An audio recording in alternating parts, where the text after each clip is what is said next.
Hello, hello. Welcome to LFM TV. Another episode of Learning and Loving with you. Okay, welcome. We had a little technical difficulties on my end. I'm adding Katrin. Kat, I always say Kat, but Kat Olson is here with us. Hi, Kat. Hi. Yay, we made it. I wasn't able to share some files and screens, so hopefully we'll get through this as smoothly as we can. If not, we still have enough information and videos to be able to show. Yeah, we'll make it Um, work. yeah, this is so cool. And welcome. This is my Thank you. first official time actually talking to you in person like this. Yeah, I love your stuff.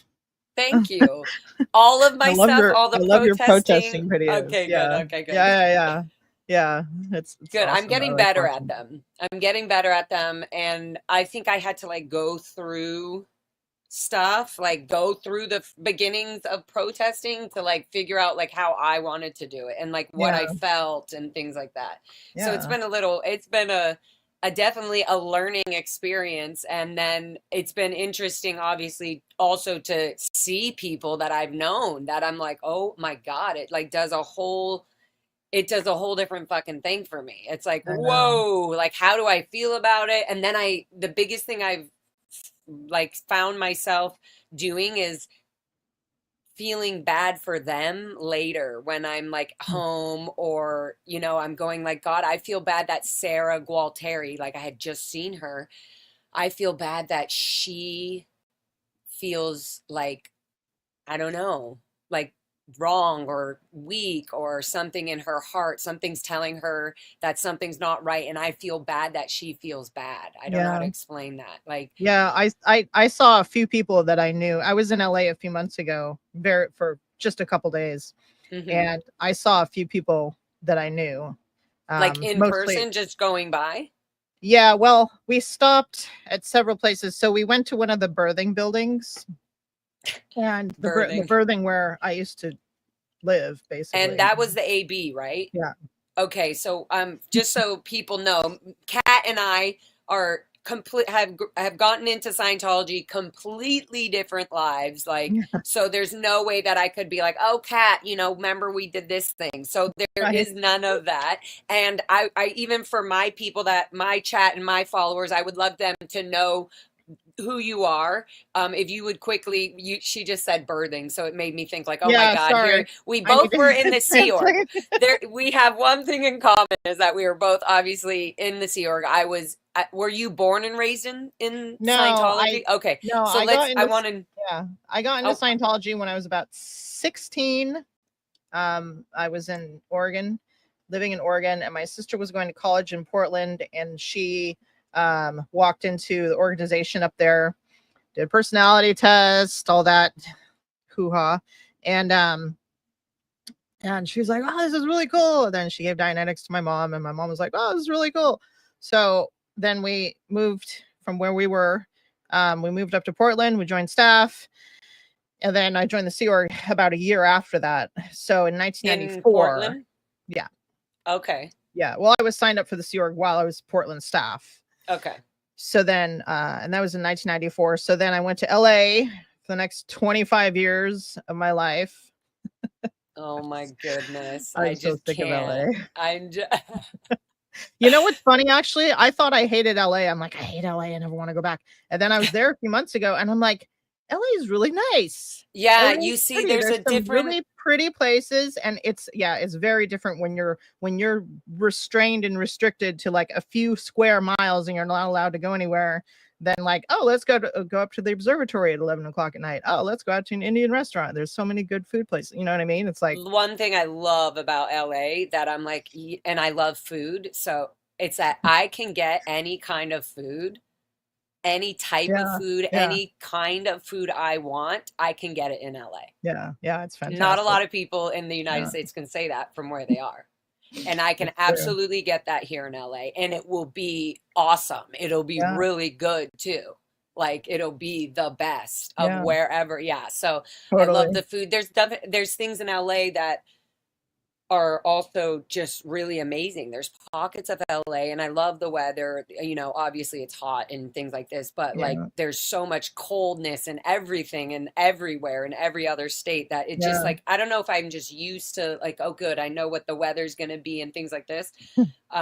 There's just so much joy that I thought LA, I had that feeling too at one point where I felt LA was so dirty and dark and corrupt and manipulative and just like just LA. I don't know how to explain it. And then as I started obviously dealing with my own life and learning things, I would go back to situations and scenarios or old bars or restaurants, and I would have a different feel about them. And I'd be like, oh, well, this place was always really cool. Yeah. So there's definitely those pockets of LA I love. Yeah, there's some really nice places. And it was funny because we flew into the Burbank airport, and the weirdest thing, I was like, I don't remember these mountains. I don't remember these mountains being here. I kept looking at because they're really close to like some tall mountains. And I'm like, I don't remember these mountains. I was in LA for 25 years. I swear I went to Burbank before, and I'm like, I do not remember those mountains. Yeah. So it's like, it's wild. It just shows you how much your space is like constricted, and you're just controlled and restrained, you know. It's like even the joys of thinking about stuff openly, what like just anything. You're in the Sea Org, there's no time, and I really mean this, there is no time to just like space cadet and like dream and look above. Like if you're going to get time off, you have that day like already planned. You know what you're doing. You know what, like, okay, I only have $7 for this, and that like everything's so planned out that your scope isn't even allowing yourself to grow or think or see bigger beyond what we're controlled under. So that's just so crazy. Okay, so let's keep telling your story for everybody. Okay, so I joined the Sea Org in 1994. In 94, you were in Portland on staff. I was in Portland and you already on staff. Yeah, I was in Portland on staff from 1992 to 1994. And then I went to LA, and I went straight to the Hollywood Guarantee Building. I never worked anywhere else but in that building. Actually, I worked in PAC for a year because I was on a project. So I know some PAC people, Big Blue, whatever. I'm still not used to calling it Big Blue. Like nobody in the Sea Org says Big Blue. They say PAC, which is Pacific Area Command. It's like whatever. Yeah. Because we're all in the Navy. And the fake Navy, space Navy. Yeah. Yeah. So I worked there. Sorry, I have a quick question about what made you go from Portland to LA? Was it specifically that you were joining the Sea Org in LA? Okay. Yes, I was recruited for the Sea Org. Who ordered, who recruited you or ordered basically that? A project came to Portland to do recruitment for the org and also for the Sea Org, like to sign up people for the Sea Org. They specifically came for that. Okay. So and I was like, wow, cool, Sea Org. Like I always thought Sea Org members were like so cool and everything. Yeah, they're like in these uniforms and they do all this cool stuff. And I just thought it was awesome. And I'm like, yeah, oh, this is so neat. So and LA seemed like the official Sea Org, right? Yeah, exactly. I mean, that's where like middle management is, not in management, but middle management is, and whatever. There's like a lot of Scientology in LA, unfortunately. And you say Hubbard. I always thought it was Hubbard Guidance Building, or like the Hubbard Guidance Center. It's Hollywood Guarantee Building. That's like the official name of the building. Like that's what it's known as. It's like it's a historical building. Yeah. So it's been known as the Hollywood Guarantee Building. I think it used to be a bank building at one point years ago. Yeah, it looks like an old bank. Yeah. And same with in Clearwater, the Clearwater building. CB used to be a bank, and they look so familiar. I'm like, it's probably because they were both banks. Yeah. So while you're in the Sea Org, you say, I'm going to the HGB, to the Hollywood Guarantee Building. But within that building, there's different organizations. There's Office of Special Affairs, OSA International. There's Scientology Missions International. There's the SMI. Yeah. WISE, World Institute of Scientology Enterprises International. There's like the management, which is called Flag Bureau. It's just whatever. Yeah. It's just the name of the management org. But they're all considered like INT. international. They're all considered executives Yeah. above all organizations across the world. Yeah. Basically, since Miscavige got rid of everyone at IT Management, all the management of Scientology is done from that building, micromanaged by Miscavige and his RTC staff and stuff. And that's so what interesting. do. Like, I know I keep bringing, I'm going back to Sarah Gualteri here because she's just in my mind.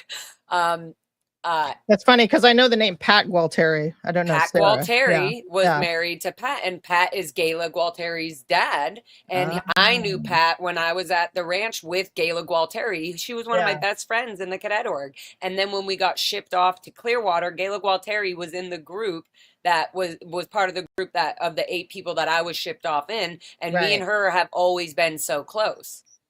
Always, even in the cadet org at the ranch, me and her would play pool, tag in the pool, or like we would be hanging out. And so my mom and Sarah would be working at Gold Base in the same offices and stuff. And so they knew each other very well. They would give each other gifts and things like this. So I was very much bringing up Sarah. I was like, I knew it was, I mean, I don't know if you saw the stream, but I like jumped out and I was like, is that Sarah Gualteri? And then I was like, oh. And the presence of her, she just is so sweet and nice that I'm like, I was like, I have to approach this differently. Like, so this was a different thing. But I was shocked to see Barbara Tompkins, Foster Tompkins, Sarah Gualteri, knowing like, why is my mom... I mean, my mom has got to be one of the very few people that are still at Gold Base. And why is she stuck up there? Like, why isn't she coming down to, let's say, the Scientology Media Center or something? Are they? Oh, yeah. They trying to keep they a didn't hold of take. Gold Base? I can talk a little bit about that. Either now or later. Yeah. Go. Yeah. We'll just go. So there's a few. They took a few people from Golden Era Productions and put them at Scientology Media Productions. But they stripped down. Miscavige stripped down the int base so much in like the last 10, 15 years. Like there's no, like, for any Scientologists watching who a lot already know this, but for any Scientologists watching, there's no executive strata, there's no watchdog committee, and these are all just names of organizations within the organization that had like, specific things they were supposed to do and whatever. It was part of the management structure of Scientology. Yeah. There is, and I've talked about it a lot too. WDC, CMON, things like that. Yeah, there's no CMON. There's Golden Era Productions and there's RTC. And at Gold Base. That's what I was thinking. Probably, it felt like it was more like, I'm sure some of Claire Headley's people, like she'll know that there's still some RTC representatives at Gold Base at, hanging out and probably kicking off their shoes in David and Hubbard's bed or something. I'm just kidding. But I'm just saying there's like nobody, from what I know, there's barely anybody up there. There's very few people in RTC. There's a few people in an organization called R Comps. It's L. Ron Hubbard compilations. It's where they do like all the stuff on the books, like when they did Golden Age of Knowledge and that kind of thing. They did it. Some of those staff were involved in that. But then there's actually a new compilations organization, which is in the old bridge warehouse, which I found, by the way, on Google Earth. Wait, where's the old bridge warehouse? So the old bridge warehouse was in Commerce. Commerce. Okay, so on Bandini Boulevard. Yes. Yeah, let's pull this up. Let's show everybody. I think this is where I did the arbitration with Valerie. I think this is where no, you didn't do it there. You did. I'll show you where you did it. You did it at the Scientology Media. That's right. I was Scientology Dissemination and Distribution Center. There you go. Yes. There's 3 big warehouses out there. I would like people to show and see, because I believe that they pretend that this distribution center is kind of their headquarters. Yeah, I can or see at least the PR bullshit headquarters. Yeah, because they have like all the they have like their conference room, and they have like all this stuff set up there that isn't in any other. Yeah, and it's almost meant for like legal and management kind of shit. Yeah, exactly. Let me actually, okay, first let's show, because we keep jumping around here, but first let's show maybe we should go back. Do you want me to finish my Scientology time? I'll make it really fast. Yeah. You can Okay, finish your Scientology time and then pull up yeah, and then we can different show the different things. places. Okay, Yeah. so like I said, I joined when I was 16. I went straight to the Hollywood Guarantee building, which is the building at 6331 Hollywood Boulevard. 12-story building, has many Which has different the whole organizations freaking in it. Yeah. above it. People know it as the building that is, it looks like a museum and shit for Yeah. L. Ron Hubbard. Yeah, exactly. It's supposed to be an exhibition for L. Ron Hubbard on the bottom floor. Yeah, And it's on Hollywood exactly. Boulevard. But Exactly. above that building has all of the That's all the management stuff. Exactly. Yeah. So I was there for up until 2019. And then they did this whole thing where they sent Sea Org members out to specific organizations that they couldn't get enough staff for. Kansas City, Columbus, these buildings were like newly renovated, ready to open, and they couldn't recruit enough staff because they busted all their recruiters and because there just are not enough Scientologists in that area, frankly.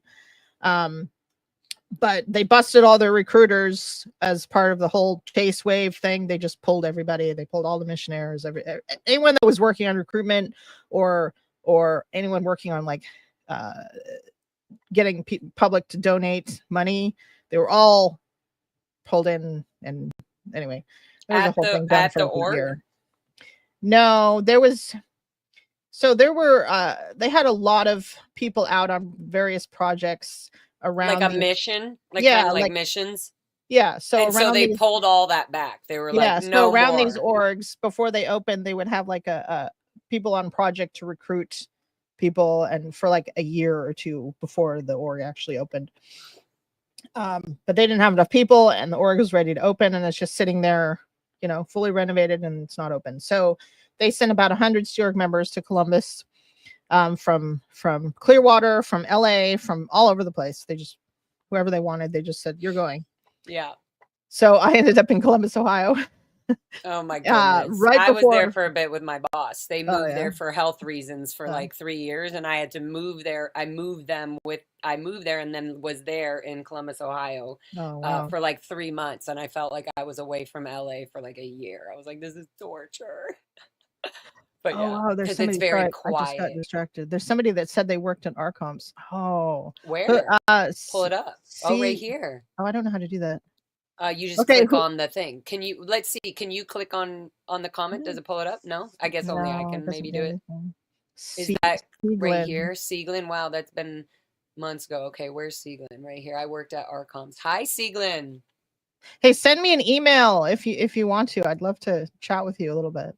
I put in the descriptions. Yeah, I put it already in the description below. I attached and I put more information, and I put my email there as well. But Sieglin, please email Kat. She would love that. Yeah, I'd love to. Ken and Denise Delderfield. That's crazy. So Ken and Denise Delderfield are the parents of Kalinda, Vanessa, and Kalinda was last. And William Delderfield. Yeah, and William, I believe, is still at Gold Base, but I'm not sure. Yeah, I think Kalinda was last at Scientology Media Productions. I don't know if she's still there or not. Yeah, that's so weird. I would love to see how she looks. That's crazy. So Kalinda, because Kalinda didn't go to the Clearwater. She ended up, so it's so weird. But her sister Vanessa went to Clearwater. So I was closer with Vanessa, but yeah, it's just so weird.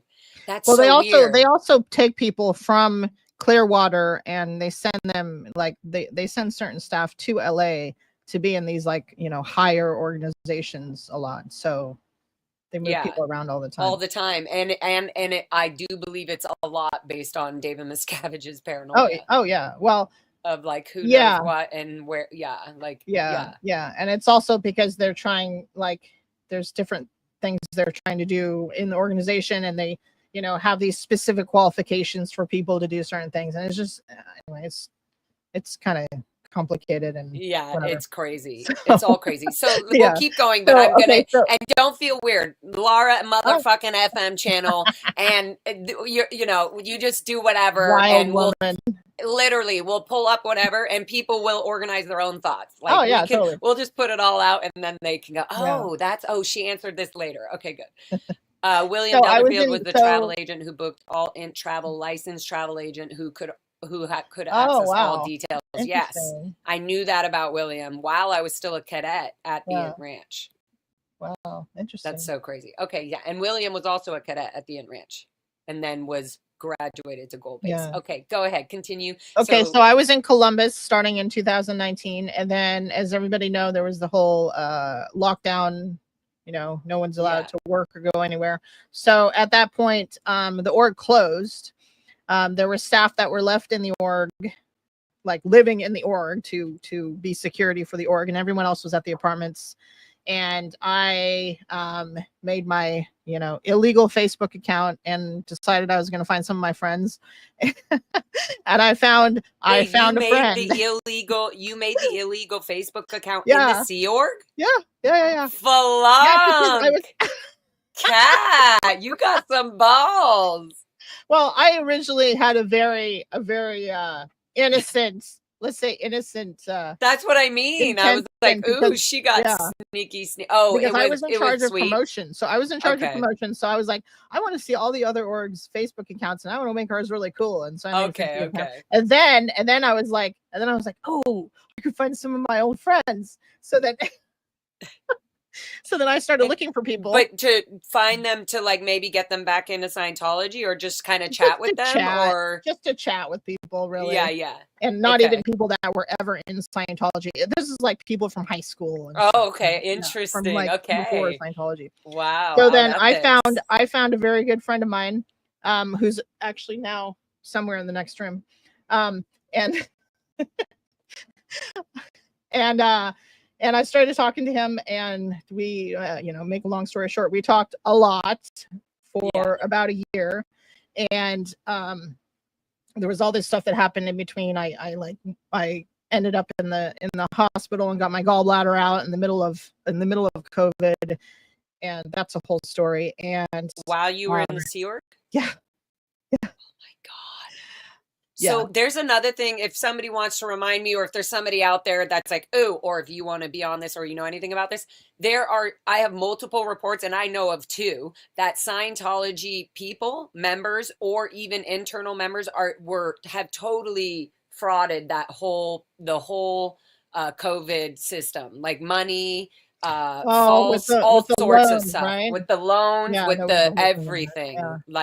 So we need to expose that, because there's some major illegal fraud stuff going on in that. Yeah, I remember hearing about just that. A side note, anybody know, come email me if you know about businesses or anything that they did to make money, to get money. I know there's a big thing with Sea Org members receiving their checks and then having to turn the checks in. So they never got to spend the money or have the money for themselves whatsoever. Yeah. Because that would be too much money. That would be another Kat Olson on Facebook just chatting with her friends, all of a sudden out of the Sea Org. If they had thousands of dollars, I mean, I'm sure they'd get some ideas like, oh, maybe I can go take a plane ticket and go see my family I haven't seen. It starts making you think more. Yeah. Okay, go ahead. Exactly. So then, we talked for like a year. That is so wild. By the way, I just cannot believe. I just had to interrupt. I can't even think, like, how was she on Facebook? Like, I'm really thinking like, okay, she was probably like excusing it. Well, like, no, my goal is to eventually get these people into Scientology. Like, you could always justify it to ethics. Yeah. Well, I was in charge of promotion, and social media is a thing, and Scientology started using social media. But usually just the DSA, the OSA person would be in charge of it, and no one else would be allowed to access it or whatever.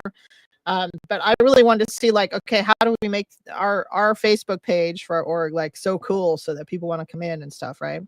So that was my original thought. But then I was like, oh, I'm so bored. I want to find some of my friends. So. Which is like what I did when I got out of the Sea Org, when I was at the Burpees house in Eagle Rock. And then that's how they started to kind of know I was like not being ethical Scientologist or whatever, because I started typing like Jason Begay and Lisa McPherson case on there. I didn't realize they could see all my records of everything I was typing. Yeah, Jason, the 2-hour Jason Begay video interview. Yeah. One of the things I watched while I was still in the Sea Org. I was watching Whoa. because okay, so I was in charge of promotion, like I said, and Yeah.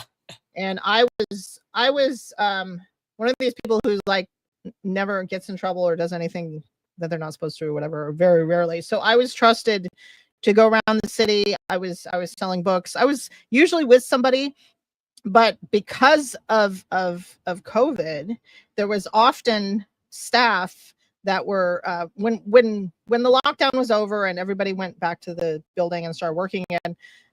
There were often staff that would get sent to quarantine because they were exposed to some person that may have had COVID and blah blah blah. So then they would go back to the apartments for like a week or something or a couple days or whatever. So that we'd always have people that were out. And at one point, I think there was like 8 staff that were not in quarantine. No joke. And I was one of them. So then I would be like, okay, I don't have anybody to go with. I'm just going to go out by myself. And I would, tell my senior, I'm just going to go. Like, let me go to the university for the day and I'll go hand out promo and put up posters. Oh my God. Blah, blah, blah, right? Oh my God. So then at Ohio State University, it's huge campus, hundreds of buildings, right? And they have Wi-Fi all over that university. So I would have my little iPod and I had access to Wi-Fi. So then I could see all these videos. I could talk to my friend. I because I was checking things out because they'd taken my phone a few months before that. And I got really mad that they took my phone. And I told my friend, my friend who's now my husband. Who took your phone? HCO ethics officer. They were saying you can't have a phone? Yeah, it was this whole thing because basically you did something bad. I didn't do anything. They were inspecting everyone's devices because somebody else had messed up, and they were like, "We don't trust anybody now." Yeah, so no phones. So we're gonna inspect everyone's phones, and then we're gonna decide who gets one and who doesn't. And this is while we were in the apartments. We didn't have anything to do except if we had internet access, we could like do promotion or sell books or whatever, right? Yeah. So then they're like, "Oh, you don't need a phone." You don't need a phone. I'm like, what do you want me to do this whole time? I'm just in the apartments. I don't have access to any internet. I'm like, what do you want me to do? Did you say that? Well, I sort of did, but I also didn't want to make a big stink about it because then it'd be like, well, why do you need a phone? Why do you need it so bad? Yeah. What are you have other intentions with this phone? Yeah. Like, who are you talking to on this phone? Mm-hmm. And of course, I was talking to my friend. But they don't know. Like, what I'm saying is, you could always just say, yeah. I'm in the middle of getting them in. They're raw public. Yeah, I just didn't want to. I didn't want to make a big thing about it because they're really like cracking down on anyone who didn't need a phone and whatever. So, God forbid they had access to health information during a pandemic. Right? I know it's anyway. So I was so mad about that. So then I told my friend about it, which is a big no when you're in the Sea Org. You don't talk to people who are not Scientologists, not Sea Org members. I mean, you don't even tell family about things that you're pissed off about as a Sea Org member. Like everything's always everything's interturbulating. Yeah. Like you don't want to, it's out PR. It's it's in turbulation. Out no security. Case yeah, right. We don't want any PR, PTS on the lines. Right. Exactly. That's right. So I was really mad. So then I told him that they'd taken my phone, and he was like, "They took your phone? Like, is it your property?" I'm like, "Yeah." Oh no! I paid for the. Wait, this is the guy you're with right now. Yeah, we're married. That is so cute. We're married. We got married last year. That is so cute. Okay, sorry. Go. Yeah. So I'm like, I don't want to get excited about this if he's a dick later. What? No. I hope he didn't hear you. No, I'm saying if he was a dick later and you broke up or you didn't, no, I would be. I'm like, wait, is this not a happy ending? No, it's a happy ending. We're married and we're back in the town where we met, and we're living in his parents' house where I first met him. So that is so wild. Okay, continue. So then So where was I? Oh yeah, they took my phone and I was pissed off, and so I told him. And he was like, "Wait, they took." Yeah, and he's like, "Wait, that's so they stole your phone." Yeah. I'm like, well, no, it's not really like that. It's like a work phone. Yeah. Well, I didn't even say that. No, I told him Okay. it was my personal phone. Oh, But I was okay. like, well, it's not really like that. They didn't really steal. Well, it's your property, right? Yeah. I Yeah. love this because this is a very big boundary in the Sea Org. This is Yeah. literally exact line of where they blur privacy and That's boundaries. right. Like, no, it's not your phone. Yeah. You don't have permission to just Even if it speak, is lead, your openly phone, speak. Right? You you're don't have supposed to hand it permission. over for inspection. 100. Oh my And God. if you're on a Sea Org base, let me just Turn it say, if in you're for on, inspection. yeah, if you're on a Sea Org base, you don't have a phone that you pay for. It's Right. an It's not okay. organization phone. It's attached to their network. They can see everything. They can see everything you send, everything you look at, all your call logs, everything. You can't have a personal phone. And also you can't have an iPhone, because an iPhone they can't put on that sort of system. It's only Android that they can put on a system like that. So no one's allowed Kind to of have a an newer iPhone. thing where they started taking away the Apple Watches and the iPhones. Did they really take away Apple Watches? I knew some think people who had Apple there were Watches. definitely like people when they had private events and stuff like that they didn't want. They were like, no, leave your Apple Watches in the car. I wouldn't be surprised if especially after what I did, if Apple devices started being confiscated. I mean, because a lot of people had record iPads. Everything on there. It's literally you could literally record. But a lot of people had iPads. Some people had.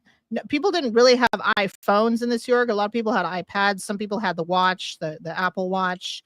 Some people had like a Mac that they keep in their berthing or whatever in their room, not bring into the org. But I don't know. Maybe I'd really like to know if there's any. And how did they get those? That's like, I always thought that like gifts weren't allowed to be given by public. You're not allowed to receive gifts. Well, people get gifts from family, birthday, Christmas, whatever. Some people still have, money in their bank account from before they were in Scientology. They still have a little bit of money. There were bonuses that were paid while I was there. So people would save up money and get little devices and stuff. And it sort of ebbed and flowed like somebody, like there'd be like something where it's like, okay, everyone has to turn in their devices for inspection and this whole thing, and no one's allowed to have a phone. And then it kind of like peters out, and people like get a hold of phones again and get a hold of devices. And it's like, what are you doing with the devices? Everyone turn them in for inspection and blah, blah, blah, blah. Right. So how do these people afford that? Oh yeah, I think that's what I was saying. I'm always assuming, well, they can't afford it. So I'm always thinking it was gifted either by a family member, and somehow it got through security. It's either gifted or like when I worked in the Hollywood Guarantee building, we mostly got paid so you could save your money up, and we get Christmas bonuses, like a couple $100 for Christmas, and we would get Sea Org Day bonuses where you get a bonus for however many years you're in this Sea Org. So people did have money a little bit, you know what I mean? So Kindle made him wait. Oh yeah, that's right. That's Kindle right. With the Kindle. Yeah, that's great. That's so great. It's crazy. I love it. Yeah. Okay. So then he's saying it's not really your phone, or whatever you're saying. So then I told him about that. So then we started talking, and I started telling him more and more. And I started telling him I wasn't happy there. That was the main thing for me at that point, is I'm just not happy. I can't find anything I want to do. I'm happy. Right. So you're in the COVID thing, and you're telling somebody who's not a Scientologist even that you're just not happy. Yeah. And you're not saying. Are you saying I'm not happy with the Sea Org or Scientology? Or are you saying I'm just not happy with my job and my post? Well, I didn't really get into, Sea Org versus Scientology and whatever, because I was out in Columbus. But I mean, for you, for me, I was like you're not happy with Scientology, or I just wasn't happy where I was your post and what I was doing. That was the main thing for me at that point.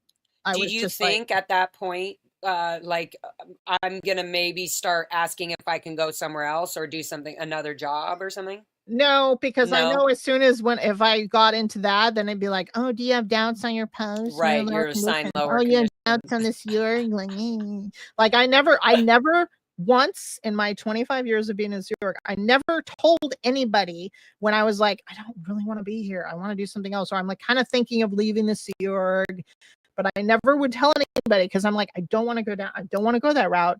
I don't want to be like, oh, you're down. You need to do conditions. And oh, she had doubts in the past, so she can't do this and she can't do that. You better handle your doubts in the Sea Org and all that. Anyway. You know what I mean? Yeah. So I never, so I would just resolve it. I would just And- resolve it in my own mind and be like, okay, if I'm going to stay, I'm going to stay. If I'm going to go, I'm going to go. That's like, I'm not going to have additional conversations about it. And then was he ever wondering, like, did he ever say like, oh, well, why don't you come here? Well, kind of, but mostly it was just like, well, what do you want to do? Where would you like to go?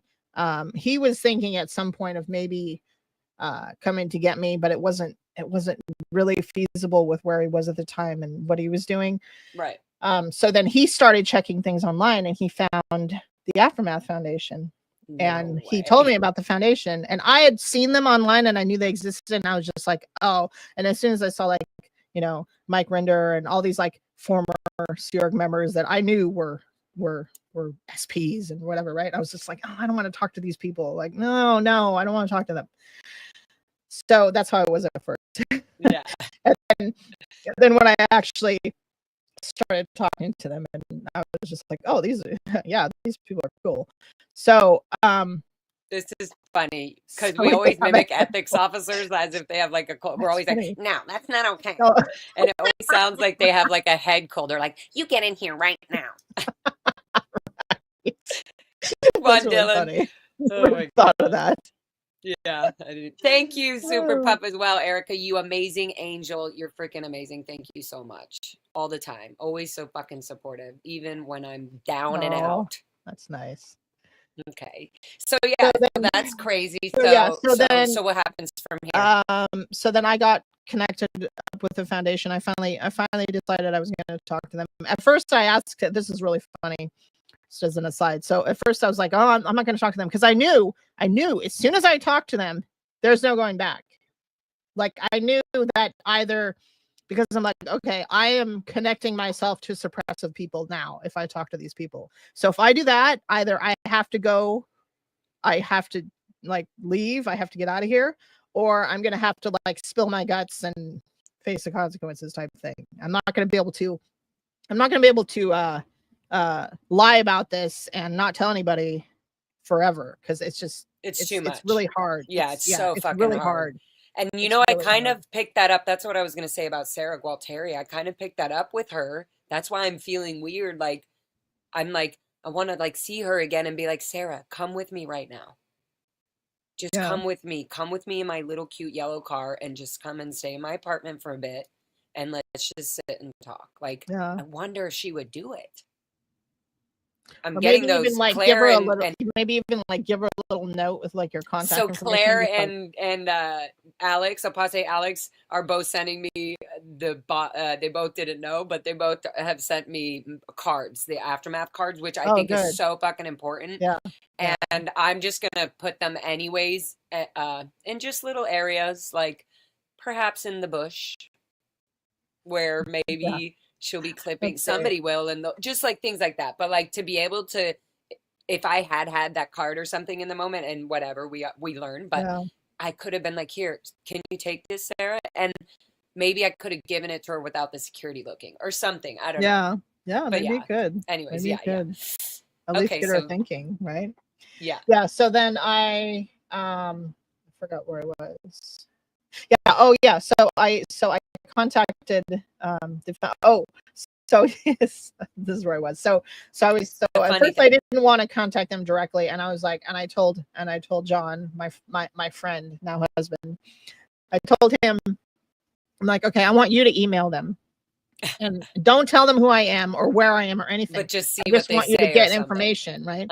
And so he wrote to them and he's like, okay. So he writes this whole thing and then he gets an answer and they're like, so let me get this straight.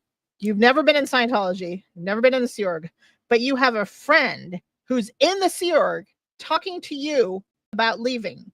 and And want. they didn't believe him. They're like, yeah, right. Yeah, Yeah, I right. wouldn't have Okay. either. I've been like, no, no, no. So then, Nah. so then I finally emailed and said, okay, I want to talk to Mark Headley, because I had read like, okay, so if you go to like the Stand League website where they have like all these hate videos on people, so I had looked up Mark and Claire because I wanted to know who they were and stuff, and I wanted to see what was being said about them. And oh yeah, exactly. Sorry. And Yeah.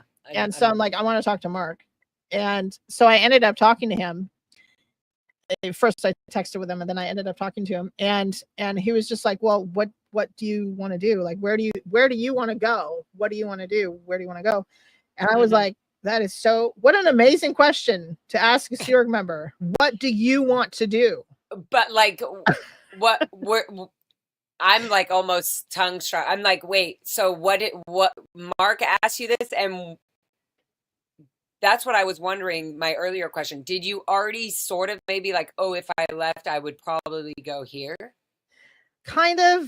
And so when he asked you this, what was your response? I don't know. I don't know yet, because, okay, so I could go to my, 90-year-old grandmother up in Minnesota. I don't really want to go straight there. I haven't seen the rest. I haven't talked to the rest of my family in so long. I'm disconnected from my mom and my sister. I'm not really ready just to show up on their doorstep.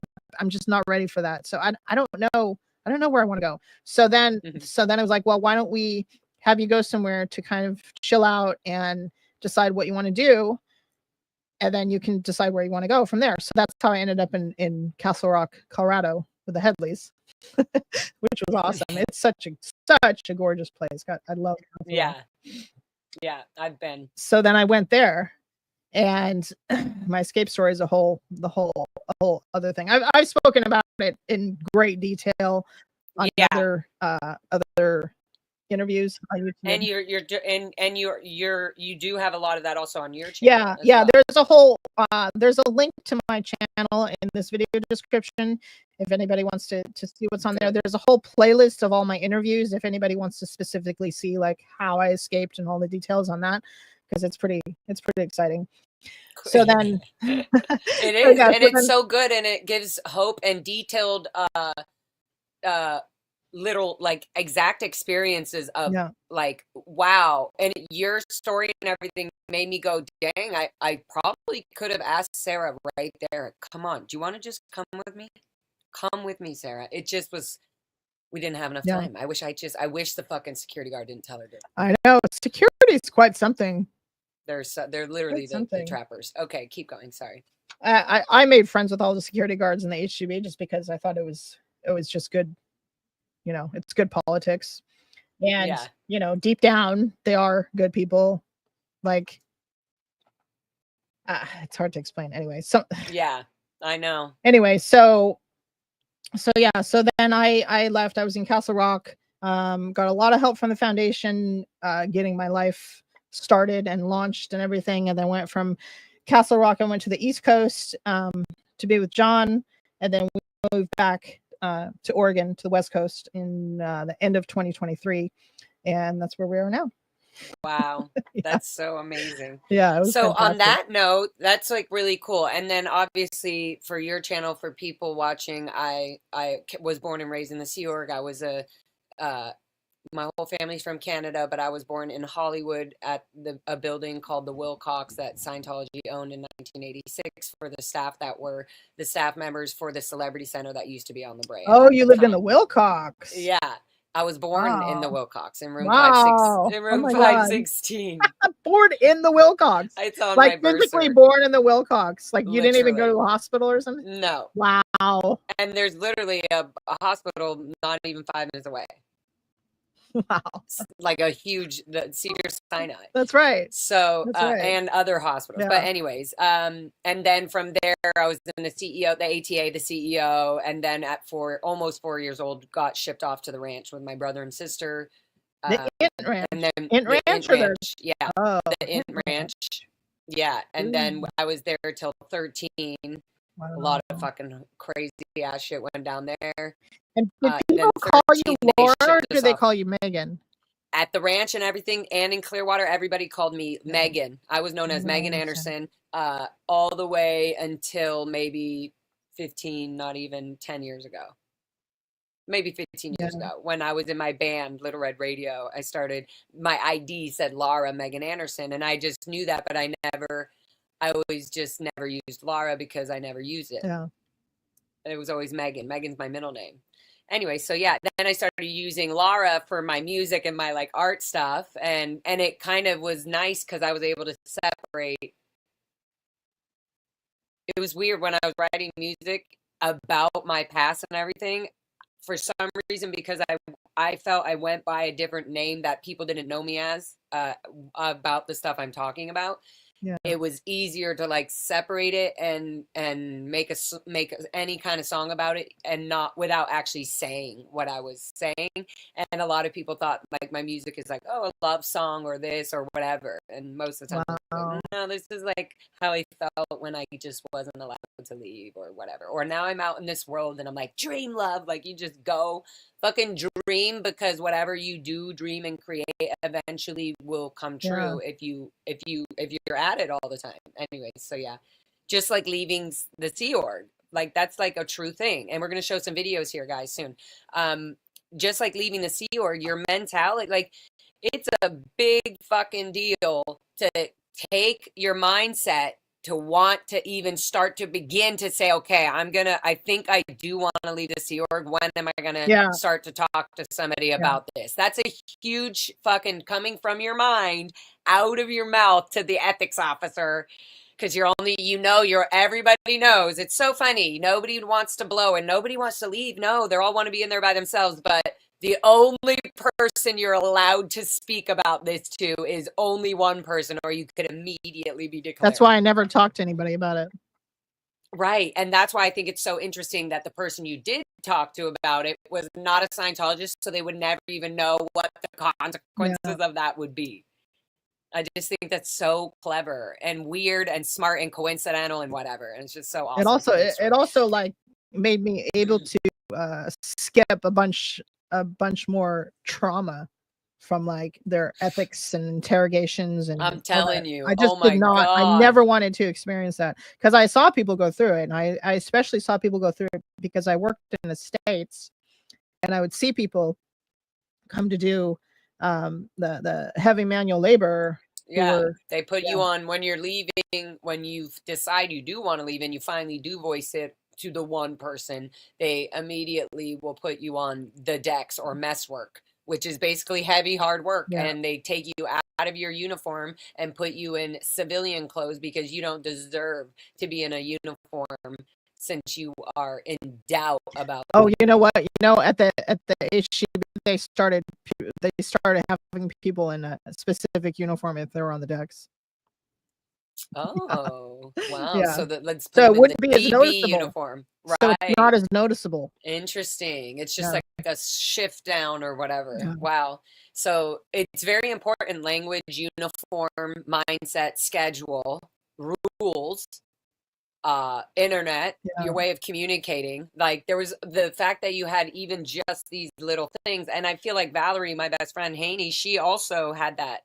Well, it was Valerie Light then, but she also had that thing where she had the phone and she was able to drive, and she had to go buy, to the store and do things for the executives. But while doing that, she was also, this is the outside world. There were little inklings like, because you were allowed to go on Facebook so it's very important when somebody's even reaching out and they're in the Sea Org or in Scientology, definitely try to keep your connection with them in any way you can. But just like kind of, this is to the audience, just kind of learn like a little bit what the rules are in their mind without asking them what the rules are. They will eventually show you like, oh, no, I just can't do that. So then okay, that's an internal thing. So there's many ways that people may be telling us that they want to leave, and they're in their way being stuck in the brainwash sense of a Sea Org member. Like there's it's a whole different planet. And that's why I want to show some of these videos. Can we maybe just start off with showing, I don't know, Dan's video, or do you want to start off saying, showing something? Let's let's show just a few of the photos of places just to orient everybody. I don't know if you want me Okay. to. Do you want me to Yeah, show them? you do it. Yeah, yeah. Okay, good. Do you want me to Let's pull them up? do present. Yeah. Okay. So This is what I have said, and I'm officially fixing it. It's not called. It's called the HGB, but it's two meanings. One is a historical name, which is called Hollywood Guarantee Building. Hollywood Guaranteed Building, which we believe used to be an old bank. I think what you were thinking of before was HGC, which is the Hubbard Guidance Center, and that's where all the auditing gets done. No, I wasn't thinking that. I thought it was the HGB, like I thought it was Hubbard something. Hubbard. I just thought like they used some BS name to like bring people in. The guidance building. We're gonna guide you into Scientology. Well, there's the Scientology. So there's the L. Ron Hubbard Life Exhibition, which is the whole first floor. Can people see my cursor? Yes. Okay, good. So yeah, and if you can, I think you can actually zoom in as well if you wanted. Like if you just. So this whole first floor is actually it's not even the whole first floor. It's like about maybe a third of the first floor, but it's the front. Yeah, it's the front and it's part of the sides, and that's the L. Ron Hubbard Life Exhibition, and it's this whole like museum type thing where people where they show like everything that L. Ron Hubbard did and all this stuff and his history and all that crap. Yeah, that's right. And a lot of it is bullshit.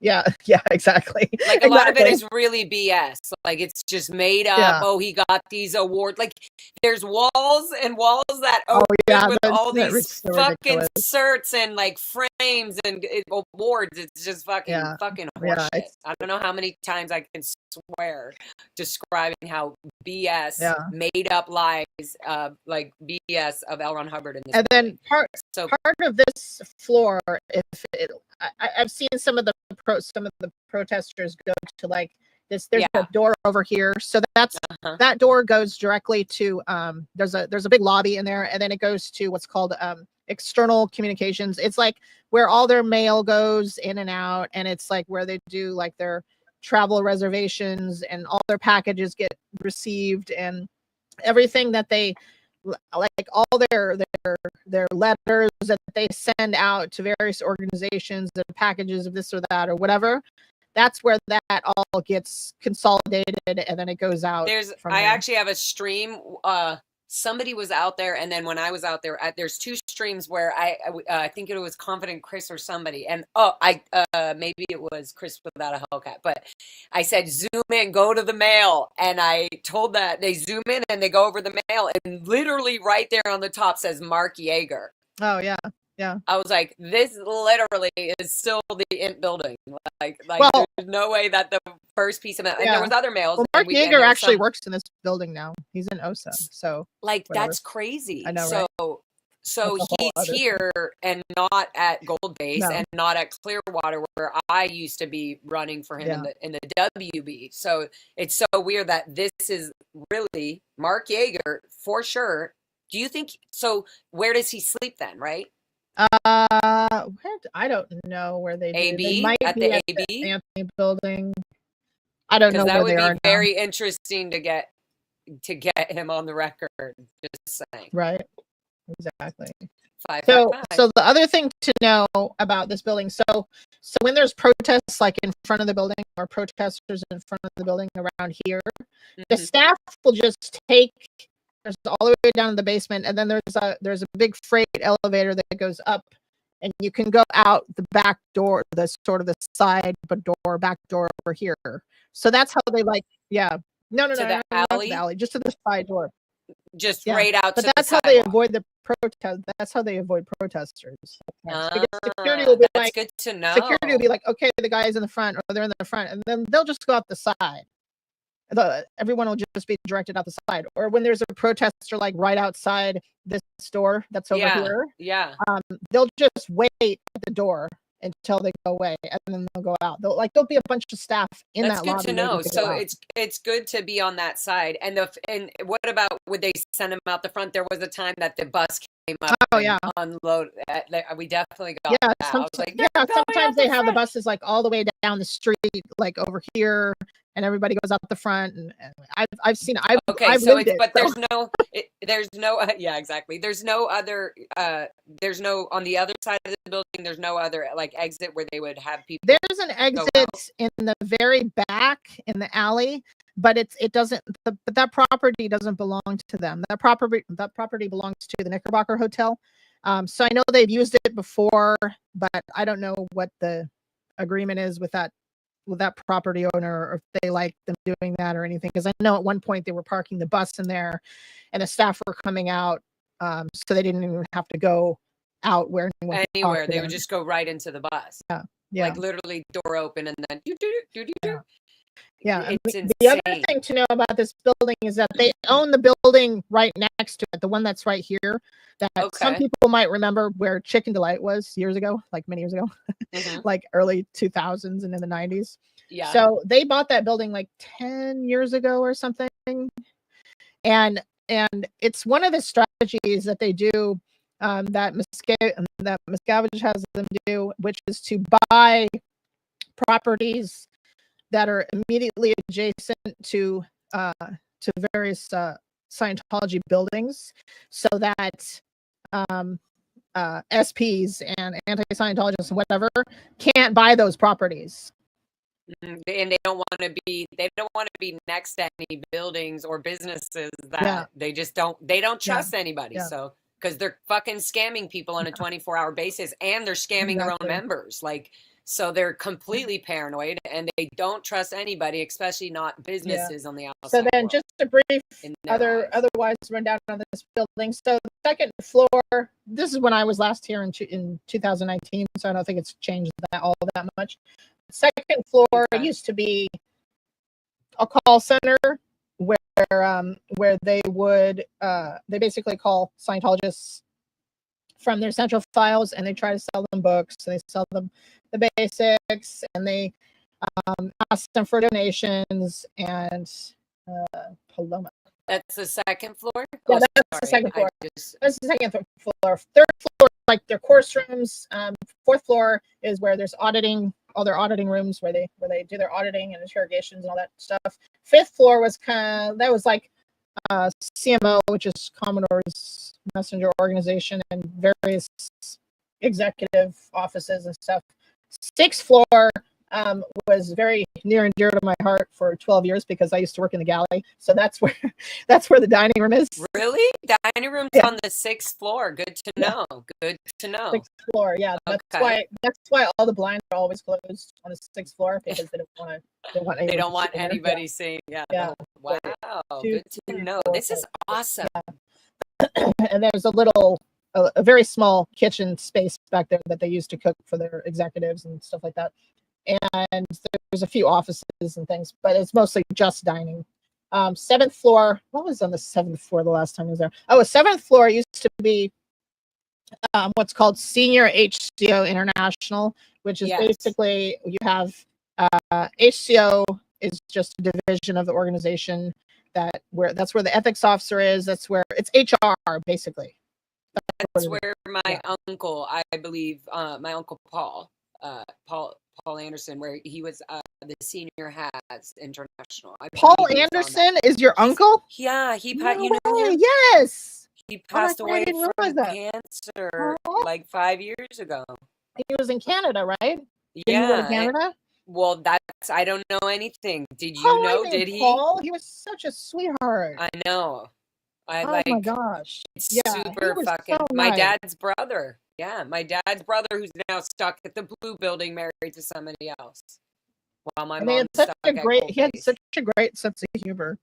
So funny. He was so funny. He would get me Tiger milk bars because he knew I loved them for my birthday, just a box of them, which is like, that's a lot of money when you're only getting $47 a week and shit, you know, like, and he would send me with like a tarantula, those like puff spiders, so that I could like scare people. He was like, hey, do it to your dad. It was just so funny. I remember Like, that he was he, always he so brought sweet that and to fun. a Sea Org day one time, and he was having the best time ever with that thing. Oh my god, Oh my it was God, really he put funny. it in he mailed it to me It's with so a box funny. of Tiger Milk bars, and he was like, "Did I Oh scare you? Did it get you?" I was like, "Oh no!"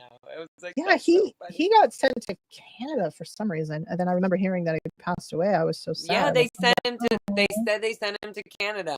Well, I didn't even really know that, but my dad told me is that he's going to Canada to see his family or something, and yeah. then he's going to this other country, Oh basically wow. out of LA, Wow. away from the Sea Organization. I bet they sent him away because he was terminally ill. I Yeah, bet they no, did. it 'Cause was they too don't. late. Yeah, It was too late. He had that's so sad. it was either prostate cancer or colon cancer. I'm pretty sure it was prostate cancer since you know what that has to do with. So I feel Wow. like it Oh, does. poor Paul. I don't know. Sicken I that know, and guy. it's horrible. Like, why? His whole life was just drained for that. Yeah. He's done now, just drained. Like, this building uses up people. Yeah. Anyways, okay, so seventh floor is senior Yeah. HGO. Then eighth floor was just various offices. I don't remember everything that was on the eighth floor. Ninth floor was the flag bureau, which is management with all the orgs around the building. That's ninth floor. 10th floor is OSA. 11th floor is basically just David Miscavige's floor. That's offices for him whenever he's Is in the the building. 11th floor where all the white stuff is? The white? I've never actually seen it except the lobby. I mean, So, outside from the top of this building, it's all white. This like right here is 11. Yeah, That's where the it's so colored lights are. disgusting. So he's on the top. He's on second to the top, but he doesn't spend. I mean, when I was there, he didn't spend hardly any time in that building. Oh shoot, I'm Yeah, frozen. I mean, I'm well, what frozen. year was that? 1994 to 2019. Okay, Yeah. it'll come back. You're frozen a little bit, but we can hear you perfectly. And then That's 12th so. Oh, there you floor. go. 12th floor is also OSA. So 10 and 12 are OSA. Right, and that would make sense because I'm not even kidding. I really do believe they have a bunch of cameras and a bunch of equipment that they have up there on the top that they use that spying all over Hollywood. All over Hollywood. Like to have I mean, cameras. I know they have because they use their equipment to bribe the police. Like, oh, we have. Oh footage yeah, of because that. they have a lot of cameras around all their buildings and everything. So yeah. And I was assuming though on the top they can get an eagle eye view. I don't know if there's anything on the top. I know that there's like I've heard of security like when I was there, I heard of security helping the police with this or that because the cameras that are down here pick up quite a bit, like all the way down this street, all the way down up and down Hollywood, they can pick up quite a bit. On Ivar, they can get quite a bit. And then also the building that's across the street on the corner, which is where the international landlord office is. There's cameras all over that building, so and they reach quite a ways. Okay, that's so by security. I don't think OSA doesn't do a lot on that, but security definitely has a whole control room and stuff where they can see. This is like so clarifying. I don't know why this is making me feel so good. Like I want the next time I go here, I'm gonna fucking have full like a whole idea of like, okay, so that okay, there's the. Yeah, I've been wanting to do this for a while because there's not anybody else that I know of that knows this building so recently and knows a lot of these areas. That's crazy, yeah. And so you never went to the top floor, but you were definitely on the. What is it? The sixth floor? I've been to all these floors. I haven't been inside. I haven't been around the 11th floor. I've only been to the lobby of the 11th floor because really nobody's allowed in there because it's RTC and it's Miscavige's floor. Well, Claire here is saying that she coached Marty Rathman on his auditing of Tom Cruise on the 11th floor. Yeah, I bet. Wow. So yeah, that's what I mean. This is the it's just so fucking disgusting that it's literally in the middle of Hollywood. Yeah. That's why I'm like Hollywood is dark as fuck. Right. And this is where people can be like, ugh, LA's disgusting. But it's just the dark spirit side of what manipulation in the industry is. Yeah, and that happens to be in Los Angeles. Exactly. Okay, so this is again the HGB. You want to take me off of percent for a second? I'll get the next one. Yep. Boom. Good job. Smart. Look at us. Teamwork. Team has a tendency to know what the. So did you have to rehearse the team drills and A all team that? has a tendency to know what the other team members are doing, thinking, coordinates thereby and therewith, and that is the definition of a team. It is people who cooperate one with another to push forward a common purpose, and they normally get along great. Now, the trick is now the trick is to be an individual and a team member at the same time. And a member of the team at the same time. The only way one how's it go? The only way one does that is to just come up to and tell you can do it, something like that. That's right. The only way one solves that is that's right. The only way one solves that. Yeah. LRH. You had to say the end. You had to say LRH. That's right. That's right. Okay, so that's the Hollywood Guarantee Building. So that's where I worked for 25 years. So this is... That's wild. Thank you. That had fucking so much information, even for me. I'm like, oh, wow. I feel stronger about the knowledge of that. And that we aren't just assuming that David Miscavige doesn't have his headquarters and all the executives up there and Mark Yeager and all that. Well, Mark Yeager... And my uncle was there for so long. Mark Yeager and Jenny Linson, which I've said on several different places, but people should know who know Mark Yeager and Jenny. They were taken out of the base, and they were kind of the ones that were working on like handling the SPs, like Mark and Clara and these people, various people, and they were put into OSA at one point. And I was told when I was working in the galley, I was told they're not executives anymore. Don't let them sit in some special place. Don't get them any special service, and they're just regular OSA staff. And I was like, okay. Wow. So they did that too, weirdly, at the Ant Ranch. They had Mark Yeager, Edian, and Guillaume, Mark Yeager, Mike, and senior CSN. Forget his name. Ray Madoff. Ray Madoff. Yeah. All digging trenches in the fields at the Ant Ranch, right next to me, while I'm like de-weeding the cabbage fields. And I was like, I was like, oh my God, I'm not supposed to be looking over there. Like, I had to not look. But even as like an 8-9-year-old kid, I was like, oh my God, that's Mr. Guillaume. Yeah, I got so used to that sort of thing. Or that's Edian. Yeah. I would think that's Edian. Yeah. And then I was like, oh dang, I literally would like be de-weeding in the fields. And I would look up and I'd be like, oh my God, that's Edian. And I'd be like, oh, and I'd be like, he's so nice. Like, why is he digging trenches? And then I keep going, and then I realized I look up and I'd see the bald Mark Yeager, and I was like, that's Mr. Yeager. That's WDC Watchdog Committee. Like, I was just like, oh my God, what is going on? But like, that's just so crazy. I got so used to that. It's a really fucked up way to fuck up a child's head. Like, to be yes sir, no sir. Oh, now they're an executive. Oh, now don't say sir to them. Just treat them like shit. What? Wow. It's so crazy. I got so used to that sort of thing when I was working in the galley, because it's like you'd have like, the commanding officer or CMO come and show up to do dishes for an hour or something. And you're like, okay, it was just ordered by some exec. Yeah. Like, okay. And you have to pretend that you didn't. So this is a great picture, thanks to Mr. AngryGayPope.com. He's hilarious, actually. Yes. So this is the Anthony Building. This is where the people who work in the building that we just showed in the Hollywood Guarantee Building, this is where most all of them live and come home to every night. And yeah, it's just lovely. I like how he called it on his website. He called it pus-colored building. It's really funny. So when I was in LA a few months ago, we went to this building, and I went up here and I walked it, and I walked up onto the steps? I walked up there because I wanted to see if I could see it. It's all blacked out. You can't see anything. And I left a bunch of cards up here, and I stapled cards to this telephone pole and more telephone poles down here. And then when we were down the block, the food van pulled up. And I knew it was the food van because I worked in the galley for so many years. Wait. So explain to us. Explain to the world. I know Ashley's probably listening. What is the food van? Where does it go? And what are the times?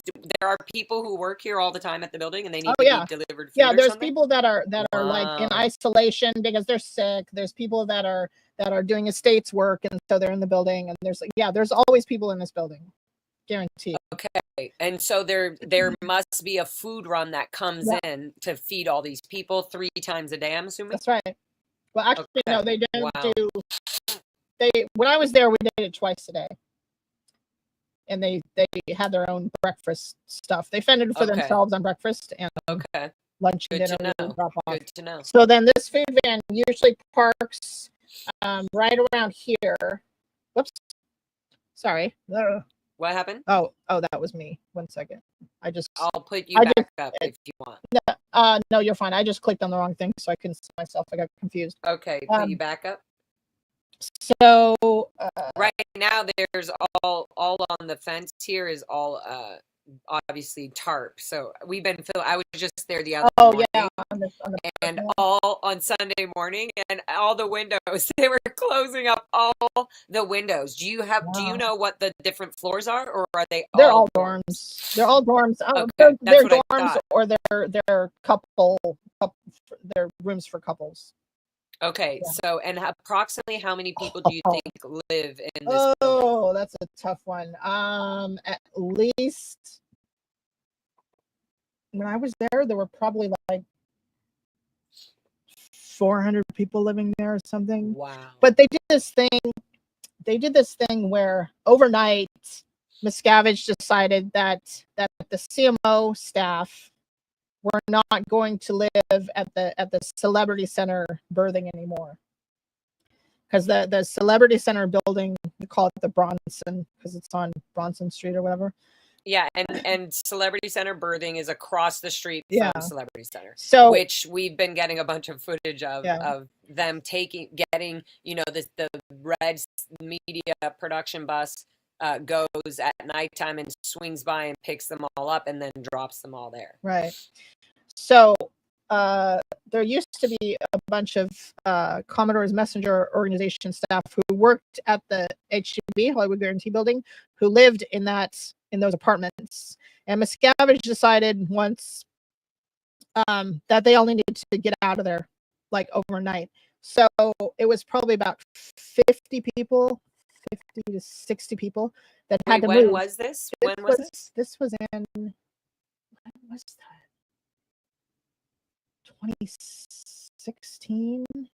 It was before S&P opened, so it was, I think it was 2016 or 2017. Oh, there's my little cat. I heard a little meow. And that's so interesting because I just love hearing these little tidbit information, because I wonder if all of the legal issues about slavery, basically indentured slaves, like basically you can't live and work in the same building, things like that. So I'm sure at some point he was like, everybody out who works at the goal, whoever's needs to move into this building, like away, because it has to be, you can't have somebody live and work in the same building. That's right. That's one of the reasons that the whole CD production went from gold to bridge locations, because they couldn't produce those CDs and live at the same place. But this was just a thing where Miscavige was like, oh yeah, I don't want them living there anymore. They don't deserve to live there, because the Celebrity Center apartments for the staff had been renovated, and they're really nice. Yeah. And they did it all themselves. Like they did the work all themselves. And so he was like, I don't want them living there anymore. So overnight they all had to move to this building, and I was in the States, so I knew everything that was going on. And then I just decided I was going to help, because there was so few people working on it, and I was like, I want to help. This is not fair. This is really like my senior is going to be up all night, and I'm just going to help. So. Aww. So then we we literally like put mattresses in random people's rooms and just like shove people in wherever we could go, wherever we could fit them. And there were in my room, I got two. It was funny because I used to work with two people who were in services, CMO, who like took care of all the stuff for like all the domestic stuff for the RTC stuff. Yeah. And I used to work with them all the time because I was in the galley, and so they were my friends and whatever. And so we were like, we saw you have a nice room. We're gonna come and live with you. I'm like, okay, supper party. Did they? Yeah, they did. They kept Oh living my with me for like a God. week That's until so they funny. until they Until worked out somebody the was deal. like, this is violating birthing Oh no. policy. Oh no, You have to be they didn't. approved by the birthing IC. No, they didn't care about that, but they cared about like actually having a room with their husbands, so they didn't like that Right. much. So at one point there was like in my room there were one, Wait, two, in your three. room here? Yeah, in this building there Where, were what, four. what, did you have Uh, a window or was no? I? Are you No, able I to show wasn't in us? the front. I was in. Let's see. Was I near the pool? I think I was in this part. Oh wait, take me off the screen again really quick. Okay. Where's this other one? Oh, there it is. Okay, put it back on. So this is the building from aerial view, right? Okay, yeah. So I'm pretty sure I was Oh, wow, there's big indents like that. I didn't realize. here. Yeah, shaped like an E. So Yeah, because they're so ethical. Wow, okay. Good one. Okay, Oh, so man. yeah, my room was here. Okay, so you were in the middle I area. was in the middle of the E, yeah. That's crazy. And do you know anybody that lived in the very front area? Was it like specifically for anybody? I mean, No, like, because it feels like it would be, in my opinion, it feels like if you were in the Sea Org, I would want a window. I would love to have a window room. Oh, well, all the rooms Don't you had think? windows.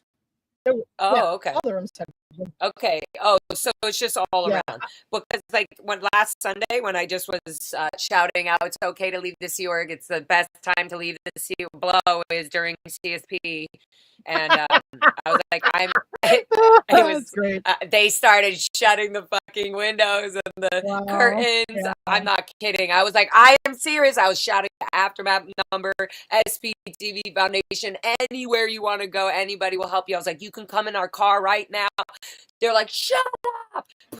Well, you know what they the fucking think, doors. and because I know this is what I thought. This is what I was told when I was there. Is that they think that you're gonna start telling them some squirrel OT information, and that's gonna mess them up. That's gonna make them sick. That's gonna get them in trouble. That's gonna make them crazy or something. And so, because there was a whole thing where.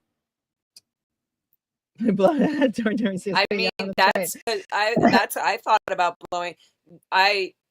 It was so weird. I was gonna blow, and they gave me this again freedom from leaving the hacienda to go to the base. I was able to ride a bike, and to me, I was like, "Holy fuck!" Like, I literally could drive my bike and ride off, and they would never know what happened with me. Yeah, I had a lot of opportunities to do that, believe it or not. But it was scary. I was also scared to go into the outside world. Me too. And I didn't know where to go, and I didn't know where to start. Nothing. Like, what the fuck? And then you're going in with this like self deprivation of like, oh, I don't deserve anything. You're so used to like being a burden and not asking for help, and like it's just so fucking hard. It's so they really set you up to fuck you up. Yeah. Oh, someone's asking if there's air conditioning in the apartments. Okay, so you could buy a little air conditioner if you wanted to and stick it on your window, but when I was there was not air conditioning. Do the thing where you save up? The dorm would save up to get it pitch in. Everybody would pitch in to get the yeah. We had one, and then at one point one of our roommates was like, "Oh, I can't do this. I can't breathe right with this thing. I have problems with my breath," or was something. And she's like, "I can't have the AC on." I was like, "I'm gonna kill you." I'm like, "I need this is LA. I need AC." That's insane. I always thought. I mean, I was telling people they definitely control the power use. Oh, you're wasting the org's money by spending electricity having the AC on. Yeah. So I know with where they've renovated apartments like this or birthing for the Sea Org members, they probably have AC in there, but not on the old. This building is really old, and a lot of it was unrenovated. They started working on the lobby and sort of working on it while I was there, and the lobby area looks really nice now, but a lot of the rooms are still unrenovated and just really old. Most of the falling time, apart I and think decrepit. they, again, like Scientology does, is they make the outside of the building look way better and nicer. The outside looks better. And then when you Yeah. go in, especially with Sea Org dorms or apartments, the apartments are just shit. And even the new ones, or anytime, like even the Hacienda, they renovated for CMO. I was in CMO, right? Yeah. I was like so excited to leave my shitty dorm to go fucking be in the CMO. And they were like the same shit. It was like okay, they're one step up, but like the handles would be breaking, and like of the sink or whatever. Also, get this. So you know how I was talking about how the CMO got moved in there. So that included the commanding officer CMO, right? And she was like, I'm not going to be in this building the way it is. We're going to make this building better. We're going to renovate it. And so she started having like financial planning, cover various things so they could upgrade this building, right? And she put people on projects and stuff to upgrade the building, and a lot of it got done and started looking a lot better, right? And then one time, okay, so I heard this because I was in the States. So one time Miscavige came to look at this building, because sometimes when he was in LA, he would come and just go and look in various buildings. Yeah. Dave Miscavige coming in and doing an inspection. Yeah. He's been doing he's been doing that my whole life, by the way. Yeah. So he came in this building, and he was with the guy that was in charge of estates, who was like my senior, right? Alex Inzel. And Alex who? And you know, his name is Alex Inzel. Inzel. Inzel. Yeah. Okay. Yeah. I know that the Scientology Geek and Journey 20 are definitely like gonna be going. If they're not listening, they're gonna be. So I'm putting clear names and everything. So yeah. But that's crazy. So okay, continue. Yeah. So they came to do inspection. So he came to look, and he's like looking around, because this was after the lobby was renovated and made like really nice and stuff. And he's like, "Wow, where'd you guys get the money to do this?" In other words, why aren't you sending more money to me? And or why is money being spent without my approval? Yeah. Exactly. That's crazy. And so you know, you're like, actually it was donated by the city. Oh, yeah, right. I'm kidding. So after that, it kind of the improvements on this building kind of fizzled out. Even though we're using our own financial planning and figuring it out and stuff, you know what I mean? It was like, so why are you spending why are you spending like, I didn't give you okay to spend money on this, right? And make things better for the CEO members here. You guys suck. It's like, where's your attention? Like, if you have enough time to make this look good, you should be doing this everywhere. You know, like, it's so fucking demeaning. Yeah, so that's what happened. Keeping you below his control or in his control. Exactly. Okay. Do you want me to undo? Undo it for a second. Let me see. Good job.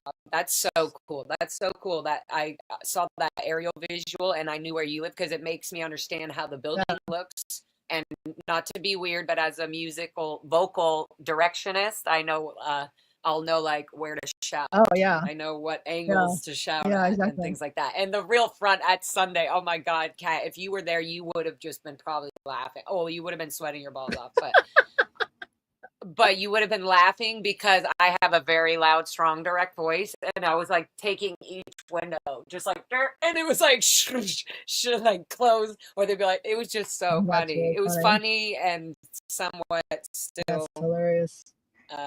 Yeah. So I just want to cover one more thing on this. So kind of the stupid thing that they do is that they have all these buildings and they have all these various apartment buildings and stuff for staff to live, but it's really organized in like a dumb way. Like, for example, here, I'm going to show you. Okay, so this is, okay, so show my screen again. So this is Scientology Media Productions, right? So this is, so Big Blue is off this way. Yes, a little bit more over. I think you can kind of see it over there. No, it's quite, because this is on Sunset. So it's quite. Yeah, that's true. It's over to this side more. Yeah, it's like right where my hand is. Walking distance. It's pretty close. Yeah, right? I literally live all around in this area. Oh wow. So I'm here right now in this area right now. Oh yeah. Where I'm I'm sitting is very close to all this. Okay, keep going. Okay, take me off a second. So that building, right, with all those staff. Yeah. So they live, just going to show you. Those staff live here. This is the building. So this is the test center. Bottom floor is the test center, which a lot of people know about now, thanks to all the protesting that's going on. But this is all Sea Org apartments, and that's where Scientology Media Production lives. Now, if they were smart, they would have. How many floors is it? Do you know? 1, 2, 3, 4, I think it's 8 floors. 1, 2, 3, 4, 5. And have you been inside this building? Yeah, I've been in there. I haven't been in there since they renovated it. Like, they made this into really nice apartments for the staff. Okay, I mean, and let's not forget, it shows 3 buildings there, right? It looks like just one tall building. Yeah. But they actually own all 3 of those buildings, and that then is like, oh, well, that holds a lot of people. It's all one building. It's connected. There's just right, but I'm just saying, it's like, this is like the corner view. Yeah. If you were, this is Hollywood on the right here, or I guess now I'm confusing everybody, but this side right here is that side street, and so you kind of get the angle of it shows you it actually is a longer building, whereas the front, it just looks like, oh, this little testing center area. Yeah, and it's kind of ridiculous because this building is a lot closer to the HGB than the Anthony building is. So they could be smart about it and take most of the people that live who work at the HGB and have them live in this building. But no, they take people from all the way over to Scientology Media Productions and have them live in this building. You know, it's just stupid things. I wonder though if that's a legal thing where they can't have them in a certain vicinity. No, that's not. That's just because Miss Cabbage is like, oh, I want to make it nicer for the S&P staff because they're better or something. There's just there's so much like status awareness in the Sea Org. You wouldn't believe it. It's so much status. Just the status buttons of people in there are just ridiculous. Yeah. So that's that one. So okay, so take me off one more time. And do Scientology steal elderly Sea Org members' Social Security checks? No, but what they do, I know what they do. Or they'll make them feel like they need to put the money somewhere. They'll ask them for donations like IES, or if there's like some new book out or something, they'll like they know who's getting that kind of money, and they'd be like, oh, you should donate this and this, and they'll do it. You know what I mean? Like they'll be pressured into doing that sort of thing. So in that way they do rip them off. So this is author services. So this is author. Like, whose mic is crackling? Is it mine or is it I don't know. Sorry guys, I just saw that. Is it mine? It might be mine. I've been. You sound fine to me. Okay. Just got here. Is the mic crackling or is it just me? You sound fine to me, but maybe. Will somebody I trust let me know if we sound fine or not? They do get whoever said this about Social Security. They do get. There are people that get Social Security checks. They get like, I don't know, a couple $100 a month or something. Like it's very low. It's hardly anything, but they do get additional money. And for a Sea Org member, we all get crackling. I wonder if it's my AC. How's that? Both of you are crackling. No, I'm not. Both of us? Reduce mic background noise. How's that? That might be better. I turned my AC off. Echo cancellation. Can you hear me? Check. Is that better? Is it not? I hear you clean, but we could be just having. Who knows? Is this still really? It sounds choppy in my end, but I can hear well. Oh, somebody just said better. It was probably my AC. I turned it off. Snack, crackle, and pop. It's all good. Okay, good. Let's go. Perfect. Okay, should I pull this up? So this is author services. So this is where Phil Jones's daughter works, Emily. Okay, wait, hold on. Where is this? Why is this not? Isn't this on Hollywood? Yeah, this is on Hollywood. Okay, hold on. Briefly. Oh, this is Orange Street or something like that? Is the old knitting factory used to be by this? No, I don't know what the cross street is, but it's definitely on Hollywood. And all these and all these Sea Org members go all the way to Big Blue. That's where they live, where they could just go down the street to the test center and live there. Anyway, it's interesting. No, that's good to know, and that's good. It's good to know for people that are auditing them, monitoring and protesting them. Right. So it's good to know this. And so is this, I believe, I hate that it's choppy. That's so annoying. Sorry, guys. I don't know why. I do believe that, anyways, yeah. I was wondering if if the old knitting factory was near this. I don't know. That's the place that I'm thinking. I don't know. So that's that one. Okay. Take me off one more time. Okay. Take me off of my love. Okay. So do you love the 80s and 90s? Do I what? You love the 80s and the 90s? Oh, yeah. Like music and stuff? Okay. I mean, I love all sorts of music, so. Okay, yeah, me too. Old, new, all over the world. Same. Let's see. And this is the building. This is the Able it's called the Able Building, Association for Better Living Education. This is right next to ASI, and these staff also live at the Anthony Building, which is the E-shaped building. So this is, sorry, ASI is to the left of them.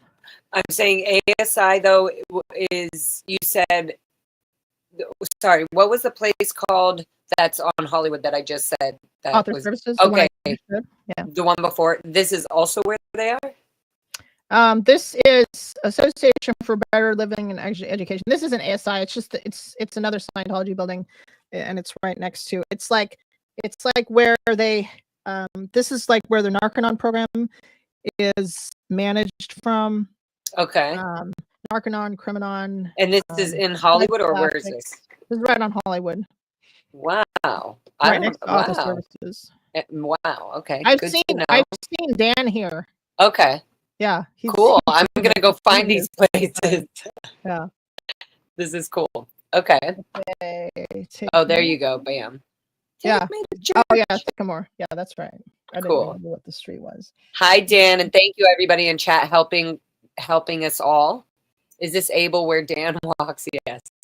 Yeah. Okay, so cool. So those are the buildings.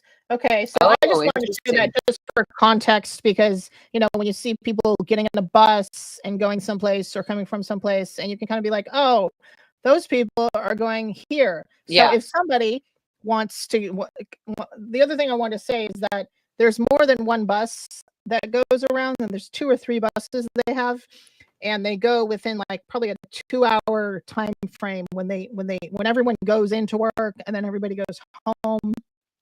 It's from like probably about 7:30, 7:45 up until about 9:15. This is the schedule when I was there. Yep. So you'll have these buses and continuously. 10. There's a 10 o'clock now. Oh, okay. Yeah, there's some sort of van. Yeah, that's right. Or a van. But yeah, and now they're not doing buses. They've been doing vans.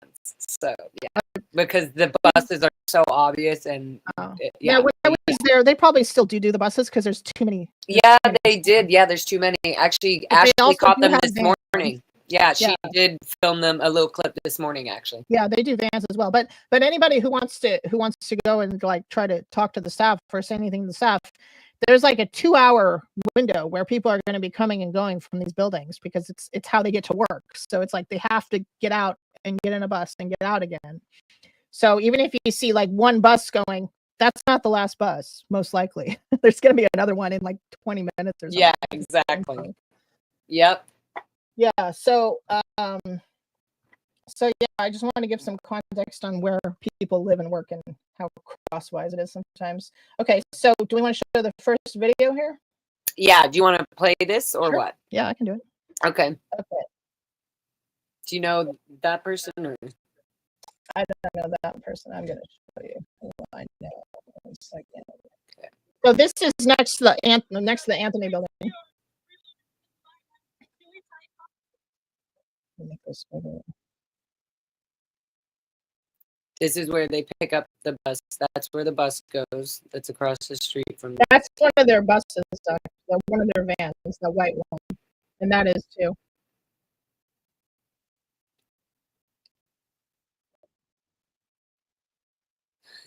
Courtesy footage of Ashley. Thank you. So the other reason they take vans is because there's people that are going to different locations from this building. They're not all going to the same place. Okay, so here we go. Boom. This was you, right? At one point, you were walking and doing all this with your wet hair. Actually, I very rarely had wet hair. I thought that was so stupid. Anyway. But I used to see people running down the. You probably still do see people running down the street with their wet hair and tying their ties and stuff. We used to like get told off for that, like by the ethics officer. So this is I know this guy. This is Daniel something. Anyway, he's the international landlord. He's the guy that's he's like the project manager for like all the various renovations and everything that gets done on their buildings. This first guy here in the front. This first guy, yeah. Nice. Okay. Daniel. This is Claire. I forget her last name. She's a CMO staff member. Claire. I don't. He's SMP. That looks like. She looked familiar. Looks like Jason Hartling. Oh. His name is Jason. Okay. He's been CMO forever. That's Natasha. She's God, I don't know what she's doing now. She was last an estates manager in one of the orgs. I guess they have her back now. Don't know her. Oh wait, no, it looks like Julie. I think I know her. And if you remember any of the last names too. This is, his name is Ian, and he gets donations from the public. He gets millions of dollars in donations from the public. This guy right here with the jacket and tie. Wow. Okay. Yeah. Good to know. He's like what they call a reg or whatever. Yeah. That's Hannah Ishmael. They're both CMO. This is Elise. I've known her for ages. She used to be a good friend of mine, actually. She's the external communications chief. She's in charge of all the like mail and packages and stuff that goes in and out of that building and in and out of the Hollywood Guarantee building. Okay. That's CMO, you said? She isn't CMO now. Oh. Do I know any? She looks familiar. Yeah, she looks familiar. Right there. Boom. Gosh. She's in the CMO, Commerce Messenger Organization. I don't know her.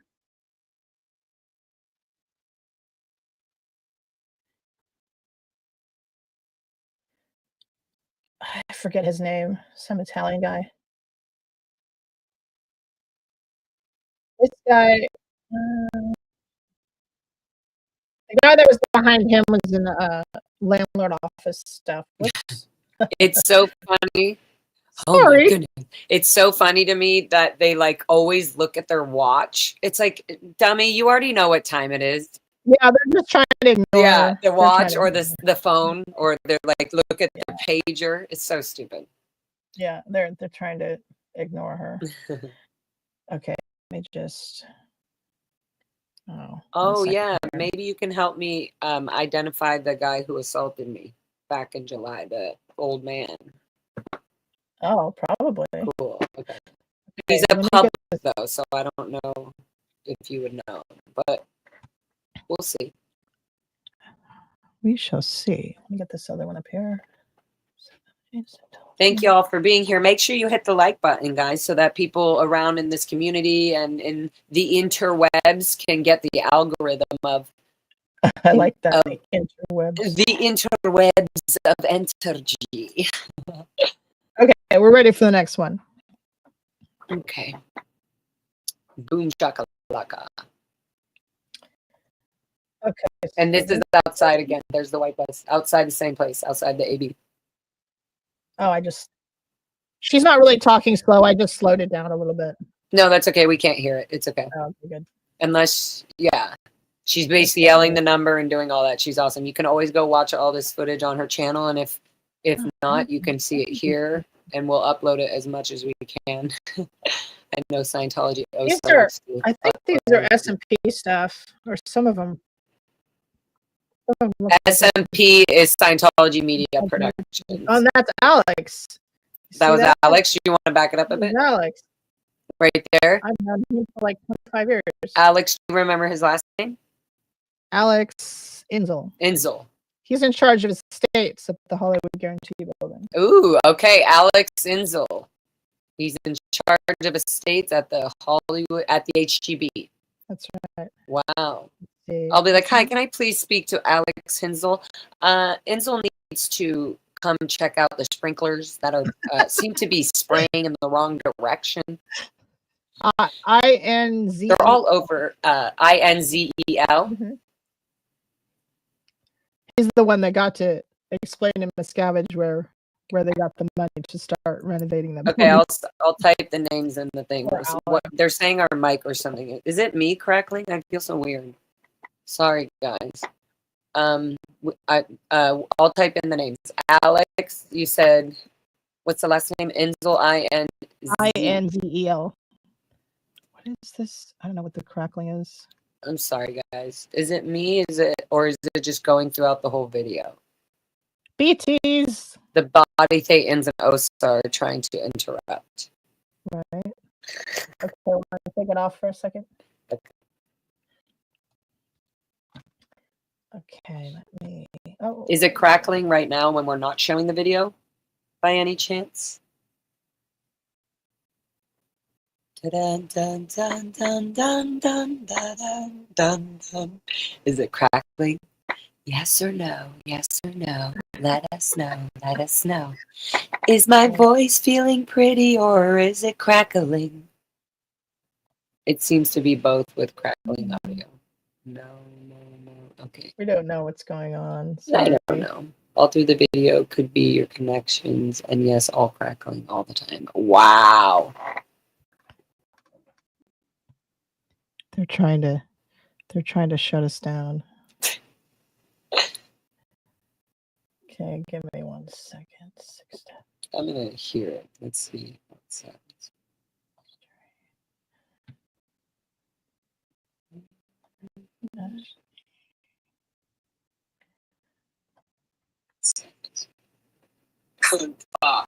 It's on good. Okay, good. Let's go. Perfect. Okay, should I pull this? Oh, dang, it is crackling. So this is where Phil Jones's daughter worked. Okay, wait, hold on. Where is this? You know what? Oh, my Bluetooth's off. Okay, hold on. That's so weird, guys. I'm so sorry. That's the place that I'm thinking. Press that one. Okay. Has it been crackling the whole video? Which is like, that's a lot of money when you're only getting 40% of dollars. Dang, it was crackling even during the HTV. NPR connection. That's a lot of money when you're only getting 40%. I wonder if I exit, if I come out and come back in. Let me see if that helps, just in case. Okay, guys? Let me just cut. I'm going to exit out completely and I'll jump back in. Let's see if there's any interesting questions I can answer in the meantime. Let's see.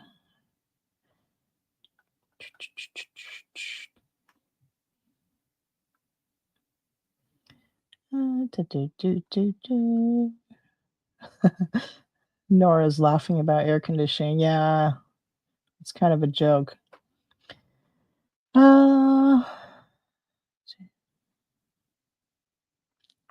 Test. Check.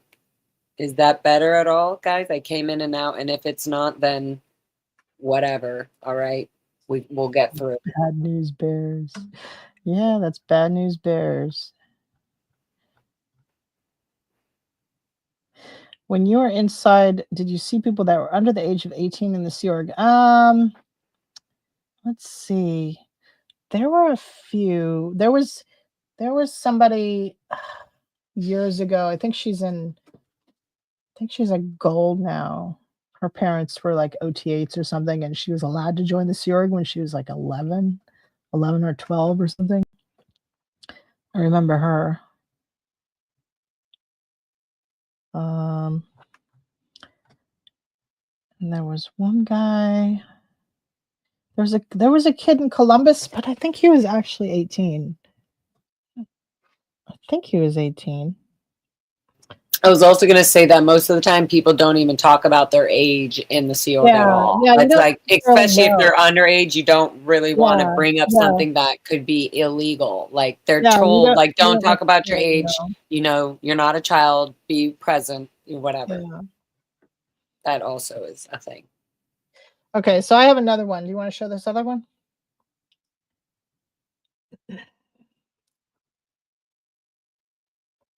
Oh, I can't hear you. Yeah, sorry. Oh, there you go. I muted me. I muted myself. Okay, so this is, oh, look at that. Wow, he's been around for ages. His name is Paul. I think that's Heather. This guy is funny. His name is Alan, and I swear he's The looked old the man? same for like 20 years. This old man guy? Yeah, Yeah. he's looked the same for, I swear, about 20 years. Okay, I've wait, never what's his known him name? to look any different. Alan. His name is Alan? Do you know what his last name is? I forget his last name. And how old do you think he is now? Even though he probably looked the same. He's got to be in his 70s by now. Okay, that's cool. That's wild. This guy, this one right here, this is Jason. This is Jason Wackley. This is the guy that that Alex Barnes Ross talks about all the time.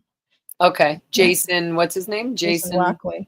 Jason Wackley. Yeah. Okay, good.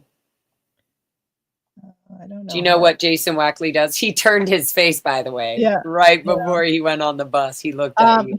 He's in the CMO as far as I know. Okay. Blue is CMO probably still. Yeah, a lot of them are. But most of these people are considered execs, right? Like at a higher level, or no? They're just all over. Mean, a lot of them are like middle management. I mean, I guess other orgs might consider them execs. I don't know. This is Olga. Name is Olga. This is Connie. This is Fred. This is Michael. I remember Michael. I don't remember. Oh, this guy's getting so old. I don't remember his name. If you remember the last names too, I know that's kind of, I don't know if you remember the last names, Michael or whatever. Michael Wessel, I think. Cool. And you. This guy is, he's been in the Sea Org for like 55 years now. Like he's been in the Sea Org. He's out of everyone in LA. He's been in the Sea Org the longest. Wow. I feel like I would see somebody like, I feel like somebody like when I think of Mark Yeager, he's older and stuff now, and he kind of had bald. He was balding or whatever. Yeah. He was always bald. So I'm trying to imagine how he would look without all that shine and glam and BS on the stage. How he would be old now. How old, you know what I mean? So it'll be interesting. My little senses seem to be pulling people out of the woodwork. So maybe he'll pop out and I'm like Mark Yeager. Yeah, so he's been in the Sea Org like, I don't know, 55 years now, if not. That's wild. And what is his name? Sorry. His name is John Axel, I think. John Axel. Okay. Yeah. Something like that. Something like that. This is Tiffany. She got remarried. I forget what she is now. Tiffany. Oh, actually, that's Tiffany Montalvo. Okay, so there's Montalvo. So I don't know if you've seen any of Danny Montalvo's videos. He was the one who was at Bridge who got in the accident and he got his finger chopped off when he was a minor working at Bridge. Wow. And what was it that he was doing? Do you know? He was working on one of their machines. I don't remember what it was called. Okay, like printing machines or something? Yeah, something like that. Yeah. And then So then he blew, and he got help from Jason Begay at the time. And anyway, he's got a really wild story. Wow. But that's but she's married to his dad.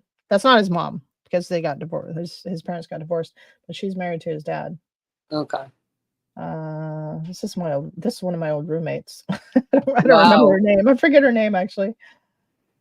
I don't know who that is.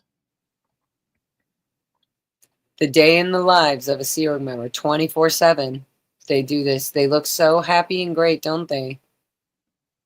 This is Megan something Sivery. This is Megan Sivery. She was married to she's married to a chef who I used to work with. Do you know what her post position or job was? She was in a flag bureau.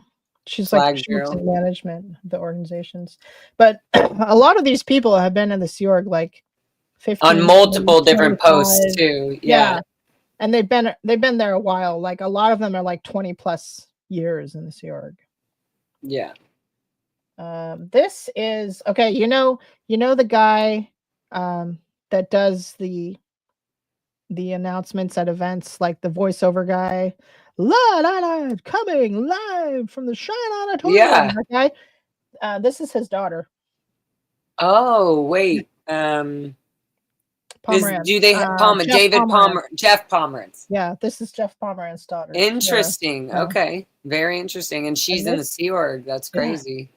This is I forget her last name. Her name is Jen something. She was in I was in Columbus with her, so she must have come back recently. This middle one that was right. Okay. Let's see. He looks familiar. I don't remember his name. It says Jacob. He's married. Jacob Troxclair, I think. This guy right here. Okay. I remember her. She was in the landlord office. I can't remember her name.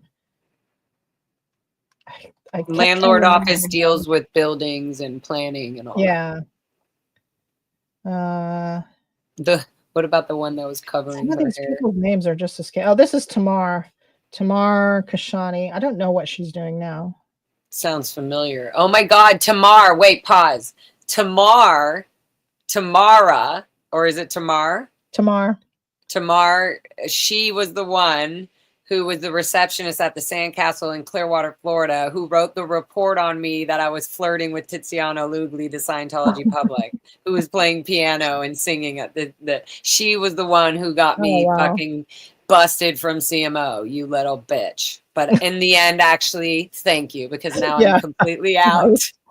But yeah, she was the one. She was jealous. She was jealous that he was flirting with me and not her, and she was like the supposedly like the hot receptionist. Wow. Yeah. Just saying. This is.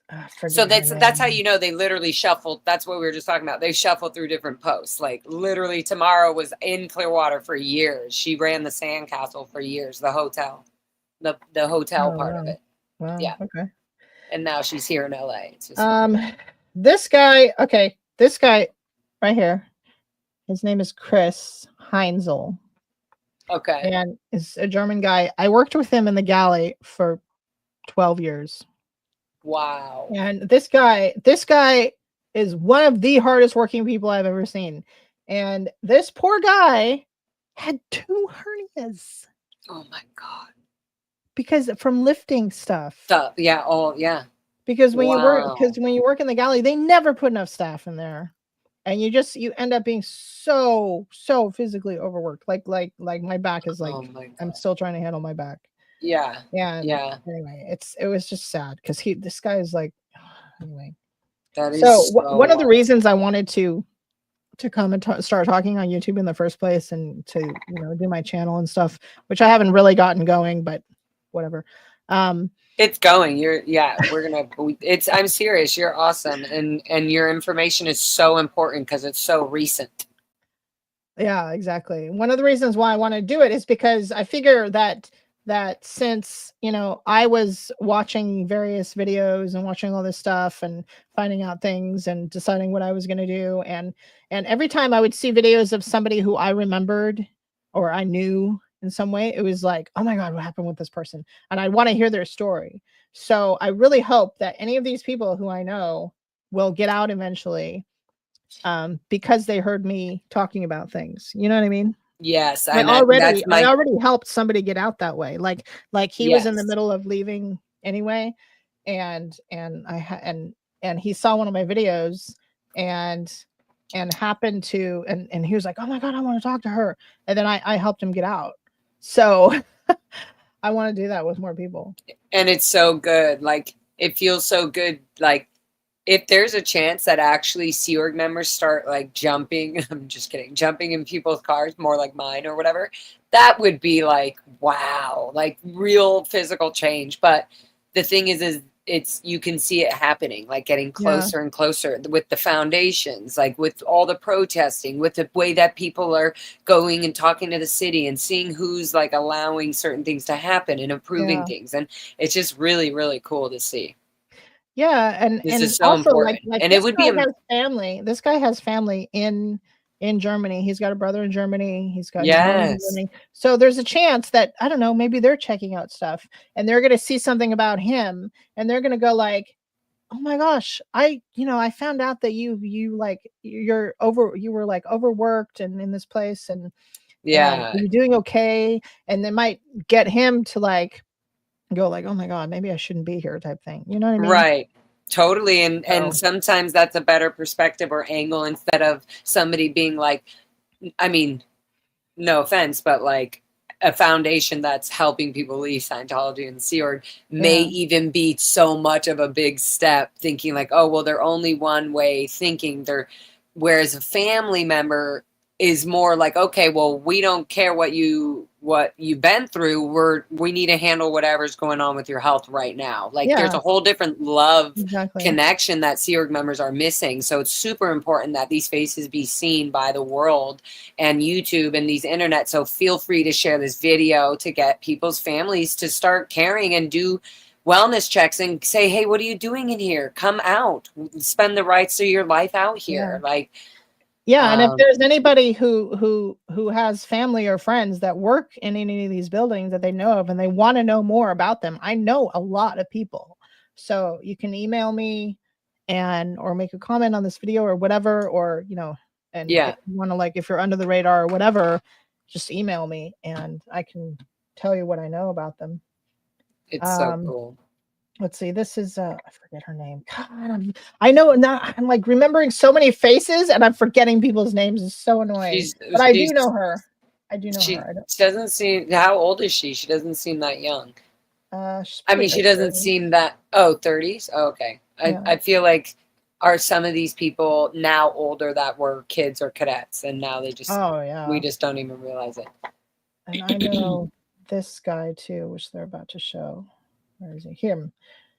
I think his sister is out. This is Roger Blasco. I don't know what he's Roger doing. He was in the Blasco. landlord office. His sister, I think his sister is out. His sister's name is Mimika Blasco. She used to be at the Int base. Claire probably knows her. Okay, yeah, Mimika, I know her. Yeah. She's really pretty. Yeah. Mimika, I think she had like really curly hair unless she straightened it or something. I remember something. I remember her being really pretty. She had like these really pretty eyes. And I've been trying to figure out who the heck is driving, and I can't. I love how you're like, I'm like moving my head trying to see if is it a chick? I've watched this like 5 times now, trying to figure out who's driving. I'm like, oh, maybe there's a chick driving the bus now, you know? Yeah. And I don't know who it is. I haven't been able to figure it out. Okay, let's take that one off. Oops. Oh, shoot. Smaller. Stop. Okay. Okay, where's the Dan Walks LA one? 1 second.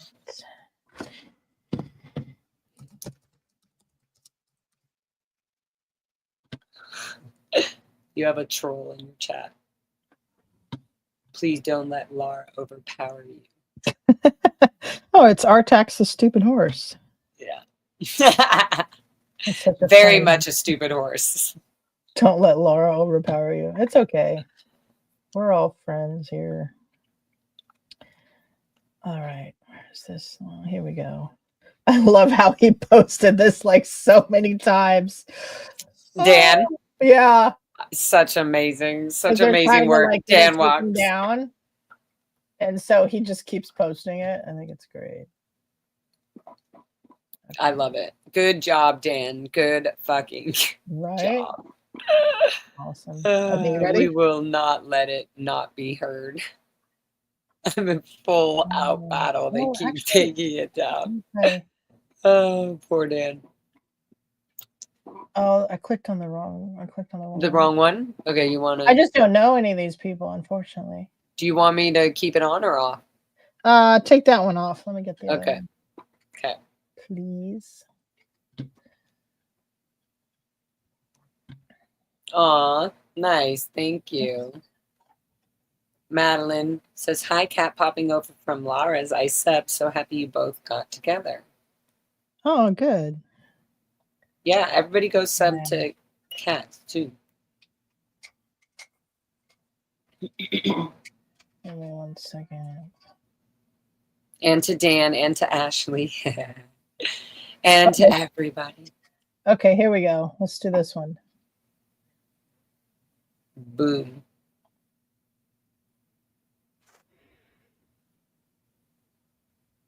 Oh yeah, and I wonder if I have the version. I wonder if I can share the video. It's cleaner without the lettering. Yeah, let me Here, see. let me try. I'm gonna let me pull that off really quick and let me just see if it'll work. Video file. Ready? Yeah. I have it right here. It was the one video that worked. Let's see. Can you hear that? Oh, good. Okay, tell me when to pause it. Or no? Going. Stop there. Oops. Can you go back just a tiny bit? Okay, so this is Paige. Hold on, let me go. Her name is Paige Waldrop. She's in. What is she? She works in the. Paige is the one with the short black hair? No, she's the one in the front. In the front, okay. She works in the HGB. I'm not sure what she's doing now. Okay, HGB and on Hollywood. That's wild. Okay. Yeah. Her name is Paige, but you don't remember the last name, okay? Waldrop. I think her last name is Waldrop. You think it's Waldrop? Cool. Waldrop, yeah. Should I'm going to turn down the volume on this. I'm actually fully so that it's easier. I don't know who that is. Okay. It looks like, wow, I know this is weird, but this does look like he's like holding a GUN. I know it does. I'm like, whoa, what the hell is that? But it's probably just the angle. He's also like looking at her and he's looking like at angry. Her. Yeah. Yeah. That guy looked away from the camera. I don't know. Look, she's already looking away. Okay, hold on, let me back up. This guy, boom. Kind of looks like Matt. I don't know who that is. Some of these people I don't know. I know a lot of the old timers. I know her. I don't remember her name. She used to be in SMP. This girl right here. This guy, the guy in the back, the bald guy in the back. Sorry for 1 second. Yeah, yeah. He used to be the International Justice Chief. Ooh. Do you know his name? His name is Rolf. Rolf. Okay. He used to be. This was before the current guy. The current guy is allegedly Mike Ellis, which Mike we Ellis. don't believe. We would like to get a actual statement and physical video of Mike Ellis and probably won't, maybe a wellness check on him as well. Yeah. You don't think he is because you haven't nobody's seen him for a while or what? The signatures were so different. It looked like a female signed Mike Ellis on the letter I got for Valerie's. I went and saw all of them, by the way. Emily Jones and everybody. He has 2 deputies that work with him that do his correspondence sometimes too. So it wasn't a deputy. No. It was. You mean like assistants? Yeah. Oh, okay. But still, it's weird because now he's not been in public, and from what we know, it doesn't seem like the Post exists anymore. Just like WDC and all of that. Oh, that's weird. Like, I'd be surprised if they got rid of that Post though, because he's like a buffer Like, Right. like That's all but the wouldn't that be people. great is if they just don't even have somebody that anybody can Yeah, talk to? but then that's just gonna piss off Miscavige, because what happens is that all the people that are like, and anyone who's like declared a suppressive person who's actually weirdly enough trying to get undeclared and be in good standing again and be in Scientology, he's the one that they would write to, and if he's not there, then they just write to RTC, and that just pisses off Miscavige because he's like, this isn't our job, and Yeah. and so he always has Um, somebody. He always has somebody on that post. Like the post has been filled for the 27 years I was in the Sea Org. There was always somebody there. Anyway, and what was the last name of Rolf? Glatt. Glad. I'm glad to see you. Just kidding. And then also, I don't know if my video play button is right in front of Dan Walk's message right here, but this video file is available for download on his channel on the community post for anybody who wants to download it and put it wherever you want. Okay. So this is here. Let me back Sarah. up. Sorry. So yeah, there is I don't Rolf know these two. Glatt. These two in the middle. This the is mustache. Sarah and Teo Laus. They're both OSA Int staff. Who is the bald guy and the mustache? The two on the end. Okay, the elderly. I guess they're getting up there, huh? Well, you mean the one in the back? Oh, I yeah, see. she's getting pretty gray, huh? Yeah. Yeah. And I see what I knew her before she was gray, so it's weird. So these two are both OSA? Yep. Interesting. It's so weird. It's like Dave Miscavige has them like stuck in this mindset of like attack, and like they just don't step back and like realize like, wow, this is what we're doing. We're just attacking the whole time. This is our job, is to just like attack. But like, how do they keep a smile on their face? They think they're protecting Scientology and defending Scientology. But it's just so shitty. I don't know. Okay, let's go back. Okay, keep going. He's like running. Oh, that's another angle. Oh, this is angle. This is good. That's go for like a second. A little bit more. Okay, stop there. Okay, so this the guy in the middle, the balding guy, he's OSA. She's OSA. That's Gloria. And these two are like famous, infamous. Gloria and Gavino Ida. So oh god, these two used to be, or probably still are, like all over the internet trying to handle all the trolls on the internet, which is impossible now. Hi OSA. What is her name? Gita? Gloria and Gavino. And their daughter used to be at Int, and Claire probably knows their daughter. Their daughter is I forget her name, but she used to be at the Int base. Okay, Claire. And I'm pretty sure this is Ed Parkin, and he was in charge of that Stand League website. He might still be doing that. Wow. Yeah. Wow. It's good to see faces of these mother little fuckers. But and they've been, I guess all these people have been in this org for a very long time. That's what I mean. They're just so 30 plus years now. Yeah. Hi, Osa. Literally, hi, Osa. You're right there. You're on the screen. The guy in the end is also OSA staff member. I don't know. Holding the brown thing. I think his name is Humberto. Yeah, that's what. Humberto. Mm-hmm. That looks like B. She's OSA as well. This one, chick right here in the front. The next one, she's OSA. She's OSA. Those next two with the long sleeve. Yeah. OSA. And what about the chick carrying the box in the back? Sweetie. She definitely is. OSA. Yeah. So they're all OSA. This one. I remember one time. Okay, so was that the one? She used to be in. Oh no, it was a different person. Never mind. Okay, so Oh, Osa this and any guy. of these Okay. Oh, I forgot you can't see my cursor, but okay, the guy in the tall middle. guy. Yeah. So he the last time I was there, he was in charge of immigration for Sea Org members. So Wow. in charge of like getting the religious worker visas and all sorts of stuff like that. But yeah, he was Kind in of charge like what immigration. William, I believe, would do at Gold Maze for everybody. Yeah. William Yeah, maybe. Delderfield. Oh yeah. Like always doing the plane rides and the passports and all Yeah. that. But He's a that's so French he's guy. part His of name is- Osa, I'm assuming. Yeah, he's definitely knows. His name is Sylvain. He's a French guy. I can't pronounce his last name. It's some French name. I can't pronounce it. But what's his first name? Sylvain. Sylvain. Okay. Yeah. Oh, And the chick. It's a little kid. Oh, I don't know who that is. No, I don't know her. yeah, Okay, so these two I know very well. Stop.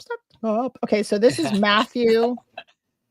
Matthew and Martina Vinker. So Martina Vinker is one of the services CMO people that I was talking about. She services RTC staff, like does laundry and in charge of the food and does all sorts of things for RTC. And Matthew he was in the galley last, but he used to work in ABLE, Association for Better Living and Education. And this guy is an amazing artist. He's the guy, the middle right here, black shirt, and he got in ethics trouble at one point and whatever. And so they took him out of what he was doing in ABLE with like graphic design and stuff, and put him as a dishwasher for many years. And he was really pissed off about that. He was, because he's an artist, and you know, when you're an artist and your whole creative drive is being just constantly squashed, it's just horrible. Yeah, and he was really unhappy for a long time. So I hope now they're maybe have put him on a post. I keep saying post, but a job where he is. What do you think? I don't know what he's doing now. Okay. From what I've seen, it looks like he's still in the States. Dang, not doing artwork. It's such a so fucked up. He gets pissed off enough to leave, but the thing is that he's very devoted to Martina. This is really good. Like, I feel like I see these people, so I feel like I'm gonna have a little bit more like, hey, aren't you like a really good artist? Aren't you good at like, you know? It's gonna be fun to just kind of say like, he's like, what the heck? How do you know that? Yeah, because even if this video, like, it's like some privacy strike or whatever, it's like you still know. You know what I mean? Yeah. You still know. Yeah, so, like wow, we still know. Everybody knows a little bit more.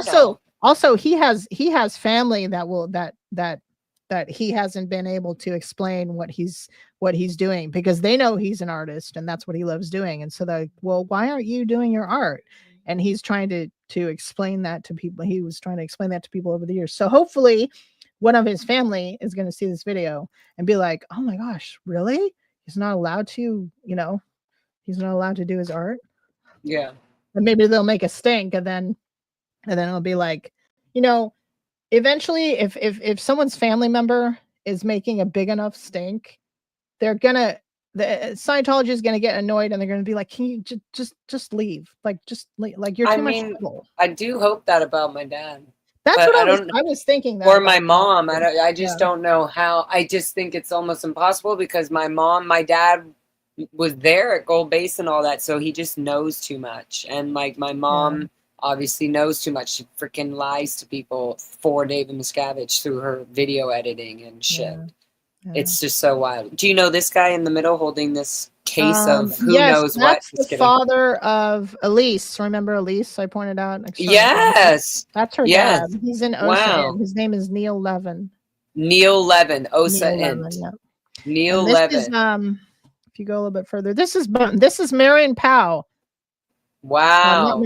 Marion Powell. Wait, sorry. Yeah, that's Marion Powell. So she was the one with the black hair, like the PR. Like anytime Scientology sends some sort of thing, like from Church of Scientology International or whatever, or some like PR, public relations type thing to, like, the media or whatever, that's whose name is on it. Karen Powell? Sorry, yeah, Karen Powell. I'm sorry, not Yeah. Marion. No, Marion no, Powell but is her sister-in-law, yeah, Marion Powell or was recently her passed sister-in-law. away. Yeah, sorry, not Marion. But no, that's so Karen. good. Now I see, Maureen now I Powell. have a Yeah. face. That's so crazy. Karen Powell. That's so crazy. Okay. This I think is, she's been on some paperwork too. yeah, I'm Or sure she's like something. all over the place. So she's Osa, you think? Yeah, she's Osa Int. Okay. Osa. And then the older lady in the middle? She's also Osa Int. I don't remember her name. Like I say, I'm like, I know all the faces, and I Look at the names are chick escaping pretending me to now. read a fucking book. Yeah, that's right. Do you think Marion she Powell is? recently passed away. It's Karine. It's her sister-in-law. Yeah, it's horrible. Like, what the hell? How do you, I'm literally like, how do you let that? And then I'm like, wow, my uncle passed away, and that this is just how they do it. Like, it's not okay. It's so messed up. Yeah. Okay, so yeah, she's Osa and the first one, the white I hair. just want to answer this question really quick. Looking through these people, does it seem there are extra? There's extra extra OSA because OSA International is in LA. So around the orgs, like out in Chicago, for example, there'll be an OSA staff member or maybe two for specifically for that org. They're not SEORG members generally, but they're in charge of OSA activities for that organization. So there's only like one or two people, but in LA is OSA International. So you have, that's where the concentration of the OSA staff are.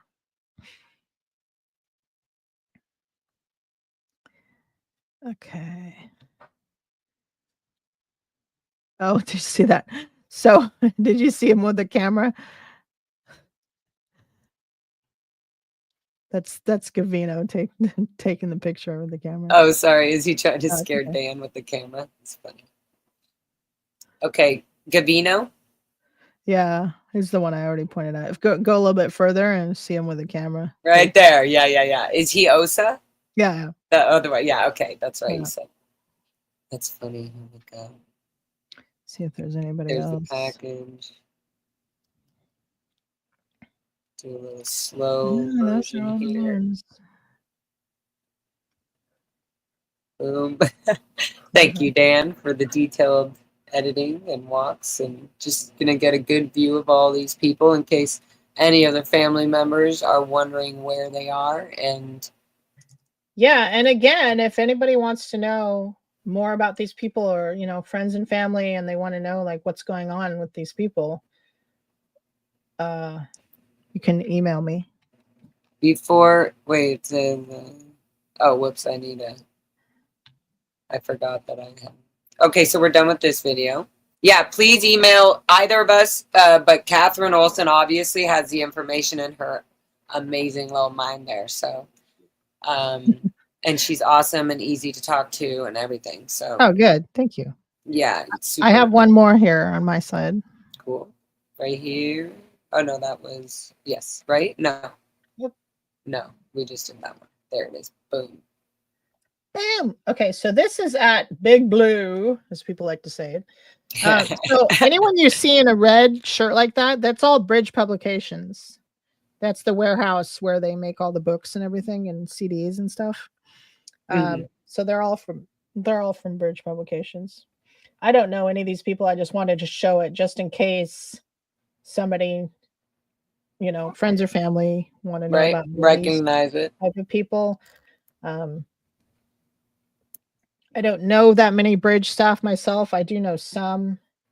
I've known this guy. This guy's been in the SEORG like forever. Do you know his name? His name is Hank. Hank. There we go. I've been waiting to, when I see him, I want to be like, hey, Hank, how are you? I actually think that he used to be at the Gold Base. He looks very familiar from there. That's what I mean. And sure. I remember my dad used to be friends with all these people. I'm pretty sure. So that's why I go around and everybody, hey, have you seen Phil Anderson? Yeah, because everybody knows Phil Anderson. And so it just shows them that, hey, look, we do, whether you think we care or not, we're getting the information. Yeah. Like, we obviously are right about your name. Oh, God, I always freak out every time the hydrant, the and fire this guy, seems to fall. I mean, unless He shouldn't He have to shouldn't be be doing work doing like this. this. None of this. He None should of be this. relaxing. And he should have a strap, and it's just horrible. Yeah.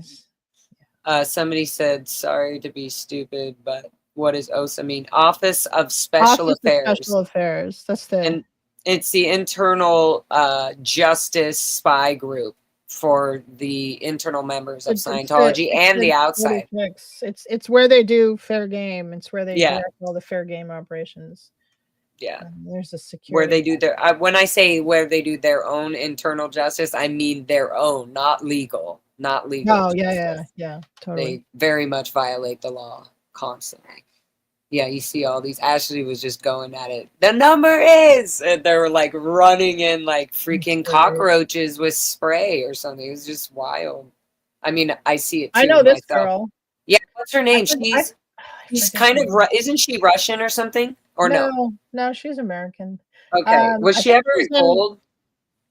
Maybe. I know she's in external communications. She's. I felt like she had probably this really is the one sweet that voice. goes to the airport to pick up packages and people and stuff. You don't remember her name? I don't remember her name. Okay. She's been there a long time though. And then there was we were going to show the Descent Center, right? Mm-hmm. This is probably looks like one of the Descent Center or bridge buses.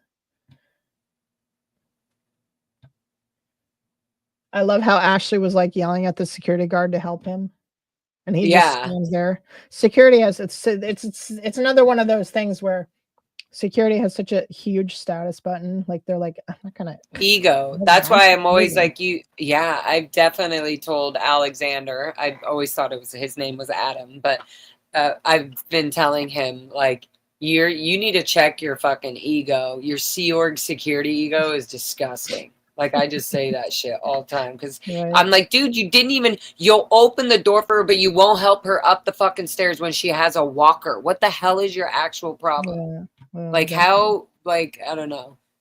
And it's also, they don't want to, what is it? Like, add to the dramatization. You don't want to add, what is it? I forget what it's called, but you don't want to add to their victim. You want to, make them be tone 40 about their body. Oh, yeah, exactly.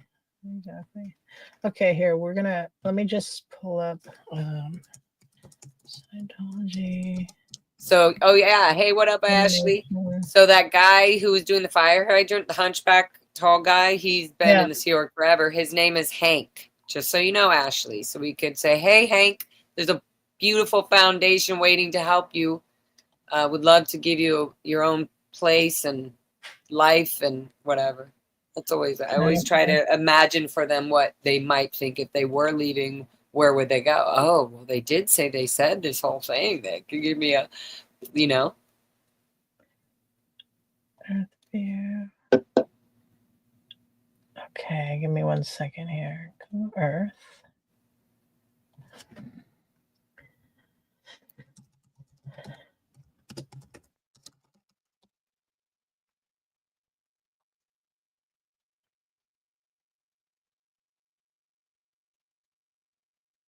That's right. Yeah.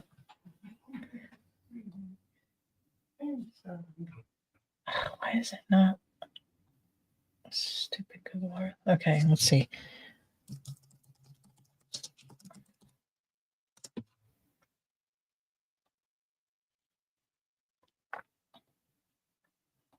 Maps. Okay. Wow.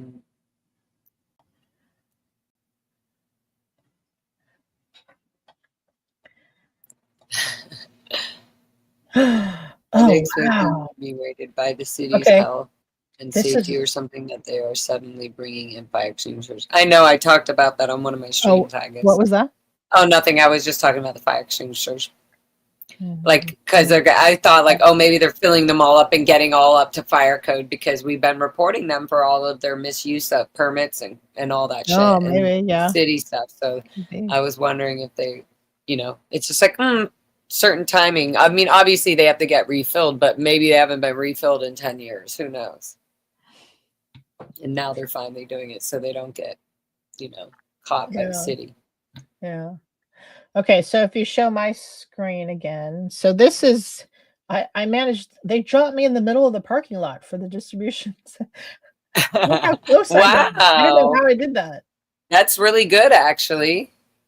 I also wrote down all the license plates of all the cars, and there was like 8 cars in the parking Oh lot yeah. right in front during the arbitration, and there was like all the lawyers, the 4 lawyers, Yeah. 5 lawyers, Kendrick Moxon, and then the 8 people, the Sea Org members, all that I've said that were all in there.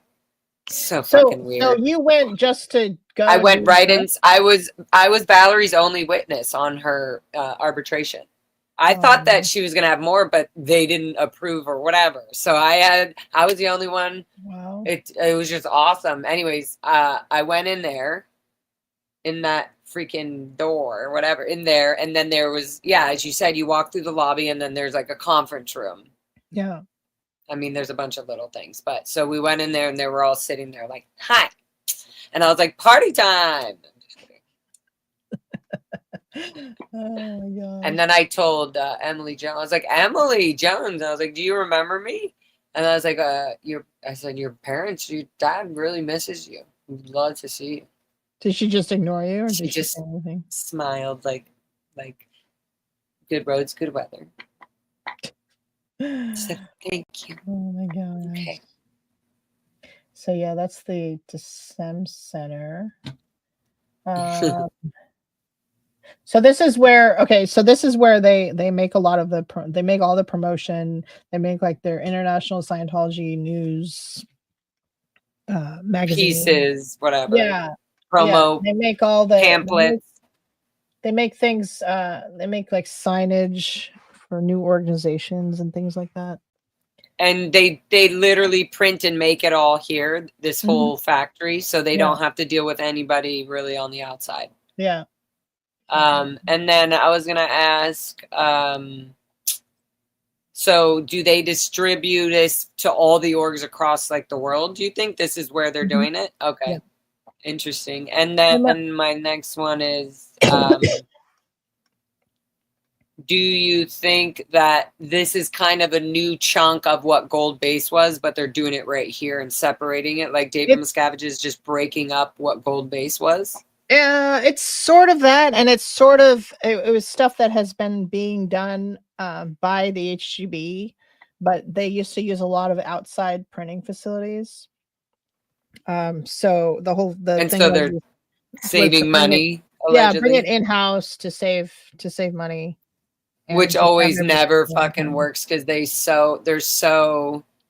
It feels like they're just so, crossing and minimizing, cutting corners that it just something fails really big and it ends up being like a big flap, which they would have if some printing company done it. Yeah, it's so weird. It's just it's so culty. Like it's very North Korea. Like that's what I was saying when I was protesting. Yeah. I was like, you're in North Korea, but you're here in America in the Sea Org. You call it the Sea Org, but you are. That's what we say. I was telling this older Sea Org guy, and I was just like, this is what we're saying when you say you're in a cult. You're literally just as bad as people in North Korea who are controlled. There's only certain ways that I can say certain things. Okay. Yeah. So then they print from here, and I'm wondering, like, so then this is like where people like on the streets are passing out flyers outside the exactly. This is where all the flyers, all the little booklets and things come from. And then apparently where they do arbitration. Yeah. I don't know why I left it at that. It's just bullshit. Yeah. They could just make up whatever. And it's like, oh, here it is. Plop a building and boom. That's pretty much true. Yeah. But it's a huge facility. Let's see. Let's show. Okay, take me off for 1 second. Let me see if I can find.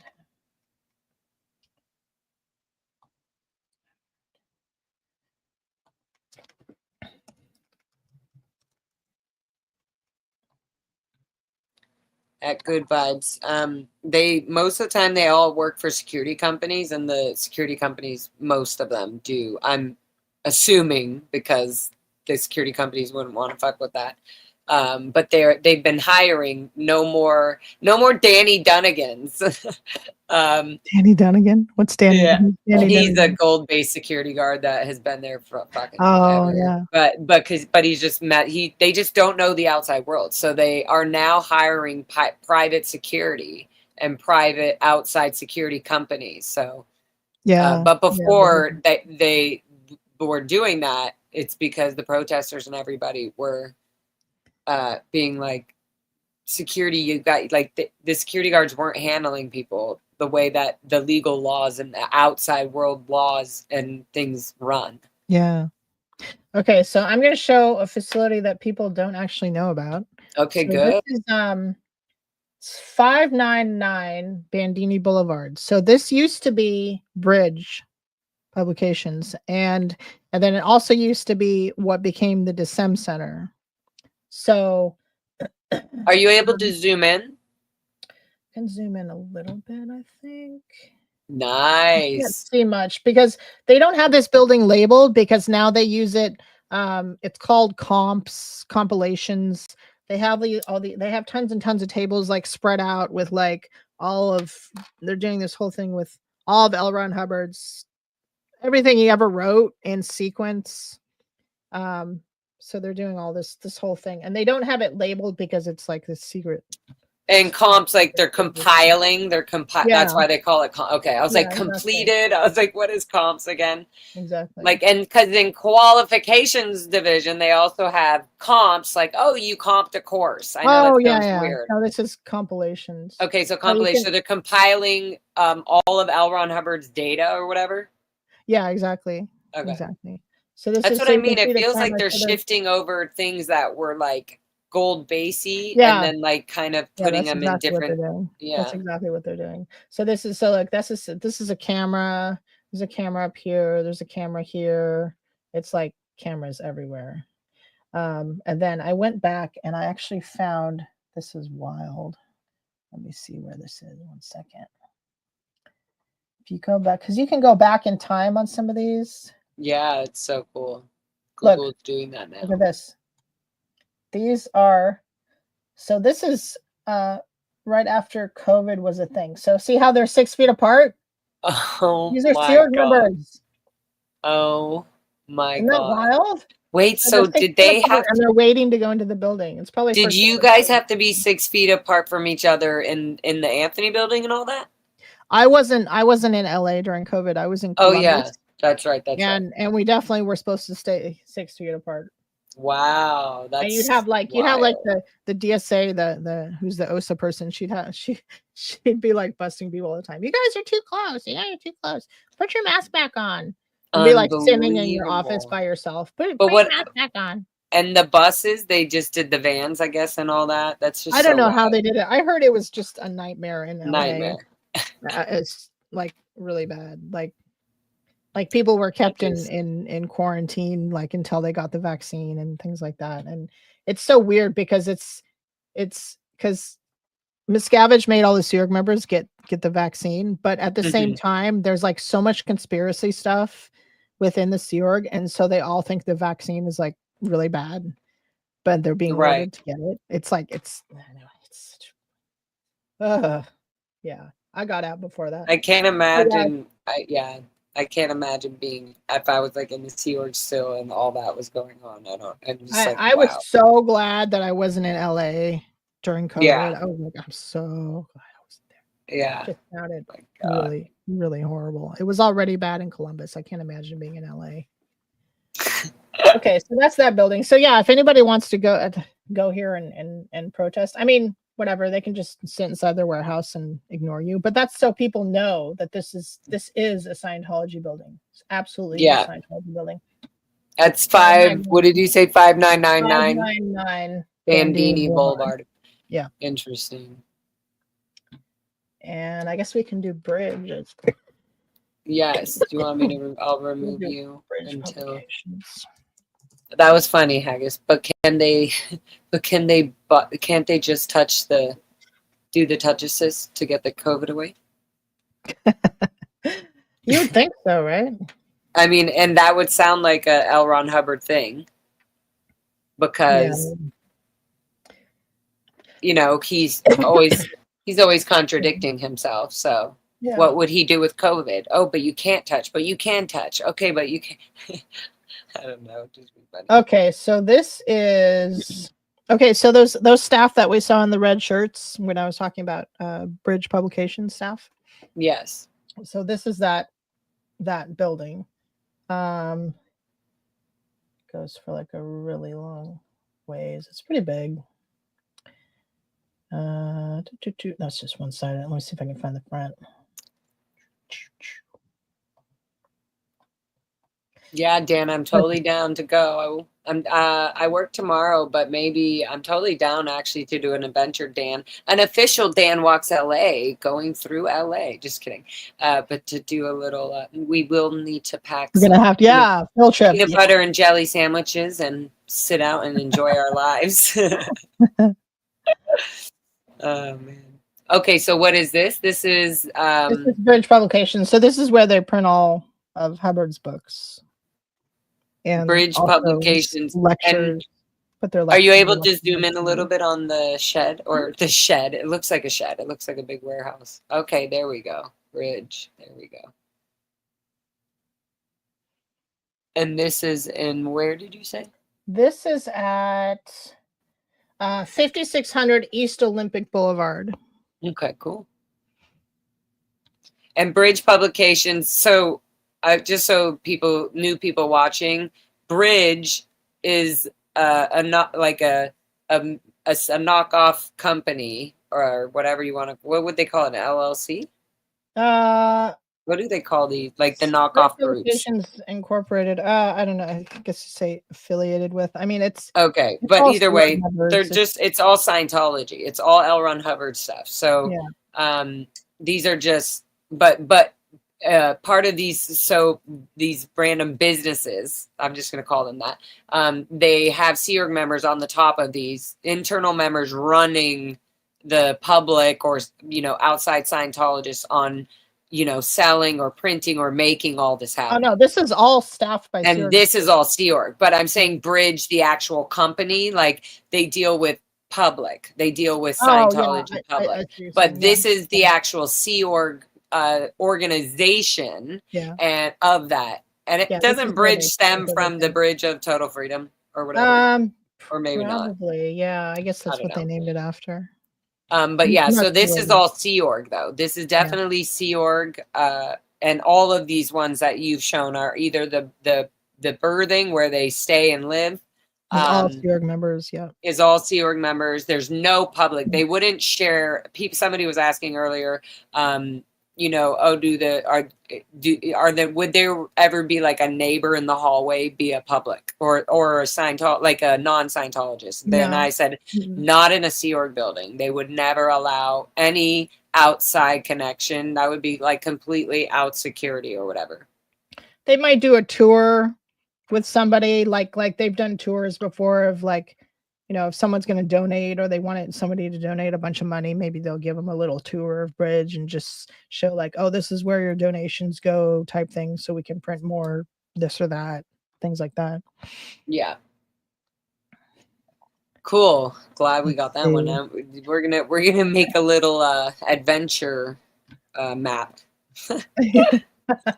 That's great. That's great. I should send you I'll email you the addresses so you don't have to look them up again. Okay, or I can just literally put this stream on. I can just watch the stream. Yeah. And I'm like, okay, next one we'll oh whoops. I forgot. I'm like, it's getting dark over here. Exactly. Okay. Well, that's all I got. I just want anybody who knows any of those people or who wants to know about anybody working in any of these buildings. If I can answer questions if I know them. And later you remember things, you can also add them in either of the comments. And if people have questions, you can also put a timestamp of the video and say when you were talking about this, and just put the timestamp, and then we will know what we were saying or whatever. Yeah, exactly. Or you can timestamp it if you see somebody or you're a family member of somebody that has these these people in the Sea Org, Scientology cult, freaking slave organization, that they're be able to spot them and say, oh my God, that it looks like my brother at minute mark, blah, blah, blah. So, Yeah. and you can always email that to Catherine, myself, or pretty much, anybody you know that. Yeah, and if any feel- of the people that have been doing the protests, Ashley, and there's other people I know, Jessica and Streets, and all these people that are doing these LA protest type stuff. If you get videos of staff like this, please let Laura know or email me and let me know, because I can name a lot of these people. Yeah. And also, like, and you we said, put it all in the me, description below too. yeah, in this and video. it helps me go on if you can recognize somebody and say, oh, hey, aren't you blah blah blah, aren't you the guy that does such and such, and hey, hey, you're why don't you call your brother in Germany or something? Yeah, exactly. Yeah, Exactly.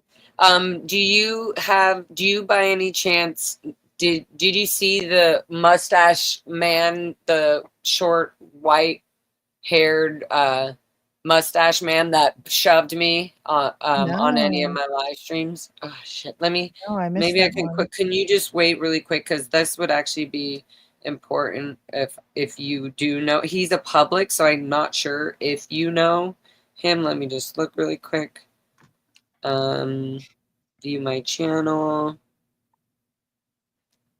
This guy. Could somebody just screenshot quickly and send me a picture of him? Sorry, I should have it, but I have my thing on Do Not Disturb, so I can't get into the thing that I want. Unless I have a picture of him. Oh, wait, hold on. Anybody can, because I need to have his name. I already filed the report, but it would be good. It would be easier to get his name. Oh, Dan emailed you a picture. Okay. Dan, don't be so ethical. Somebody is asking, can any members leave anytime they want? Okay, so this varies. Okay, you can go and to HR, HCO, and go and say, like, I want to leave, and they're going to put you on a program, and they're going to interrogate you, and they're going to make you do what's called lower conditions, and you do amends, and you do all sorts of things. They do all sorts of things to try to make you stay, and they're going to try to make you stay. And also, the higher up you are in the organization, like a lot of these people I showed where I said, oh yeah, these people have been in like 20, 25, 30 plus years, it's going to be a lot harder for them to leave. Like any of those OSA staff, it's going to be very, very hard for them to leave, because what they know about what's been done to people and what's been done in OSA, it's really, really hard for them to go. And Scientology will make it very hard for them to leave, because they don't want things getting out. And it depends on where you are. Like you can go, it's just hard. And it's especially hard when you're in that mindset, and you think you're doing the right thing. You think you're, working to make the world a better place and save the planet, it's hard.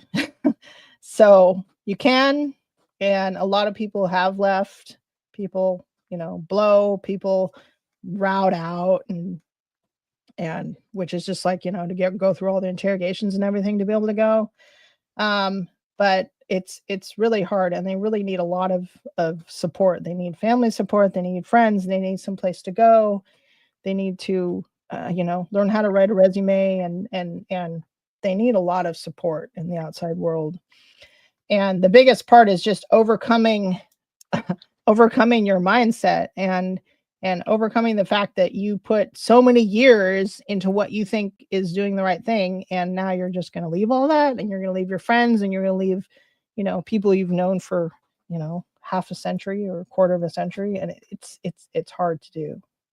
Yeah. Members just walk out without saying anything. Yeah, that's pretty much what I did. but it took me a while to get to that point where I'm like, yeah, I'm going and I'm not telling anybody. But what would also happen if I like how you explain things? What would happen if somebody did just walk out without saying anything? What would happen? Again, it depends on where they work. Like if an OSA staff member walked out without saying anything, they would go after them. They would try to get them back. They would stay with them and try to persuade them to come back. But with me, it's like I wasn't on any like hot shit post or I didn't like know a lot of internal, like I know some internal stuff, but not enough to like really make a huge legal problem for them necessarily. So it's almost like it's not worth it to go after me.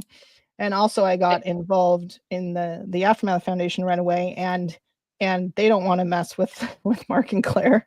And so yeah, and when do anything about it. It feels like when people from any foundation is helping somebody at that point, it's already like they know that there's they're like they just because they know that it's just going to go, whatever they do is going to be public knowledge. Whatever they do to try to get you back at that point, it's going to be public knowledge, and it's just going to look, they're just going to end up looking really bad. Yeah. Do the Sea Org members work at Bridge still get approximately? Yes, they do. And another point, these various organizations in the Sea Org, like this guy really quickly, sorry. Oh, that's the wow. I have no idea who that is. This is so funny, Dan. This man harasses peaceful protesters. Wow. Yeah, I don't know who that is. I didn't know a lot of public. Okay, so do the Sea Org that work at Bridge, etc. Yeah, they definitely do. And another point on like the people that work at like Author Services, for example, which is not a regular Church of Scientology. It's like they have to be paid minimum wage at some of these places, and what they do, oh my gosh, is they better. You don't know him? I don't know him. Okay, yeah, he's a public. That's why. So what they do is, they get paid minimum wage, but then they have to pay. They have to pay for their food.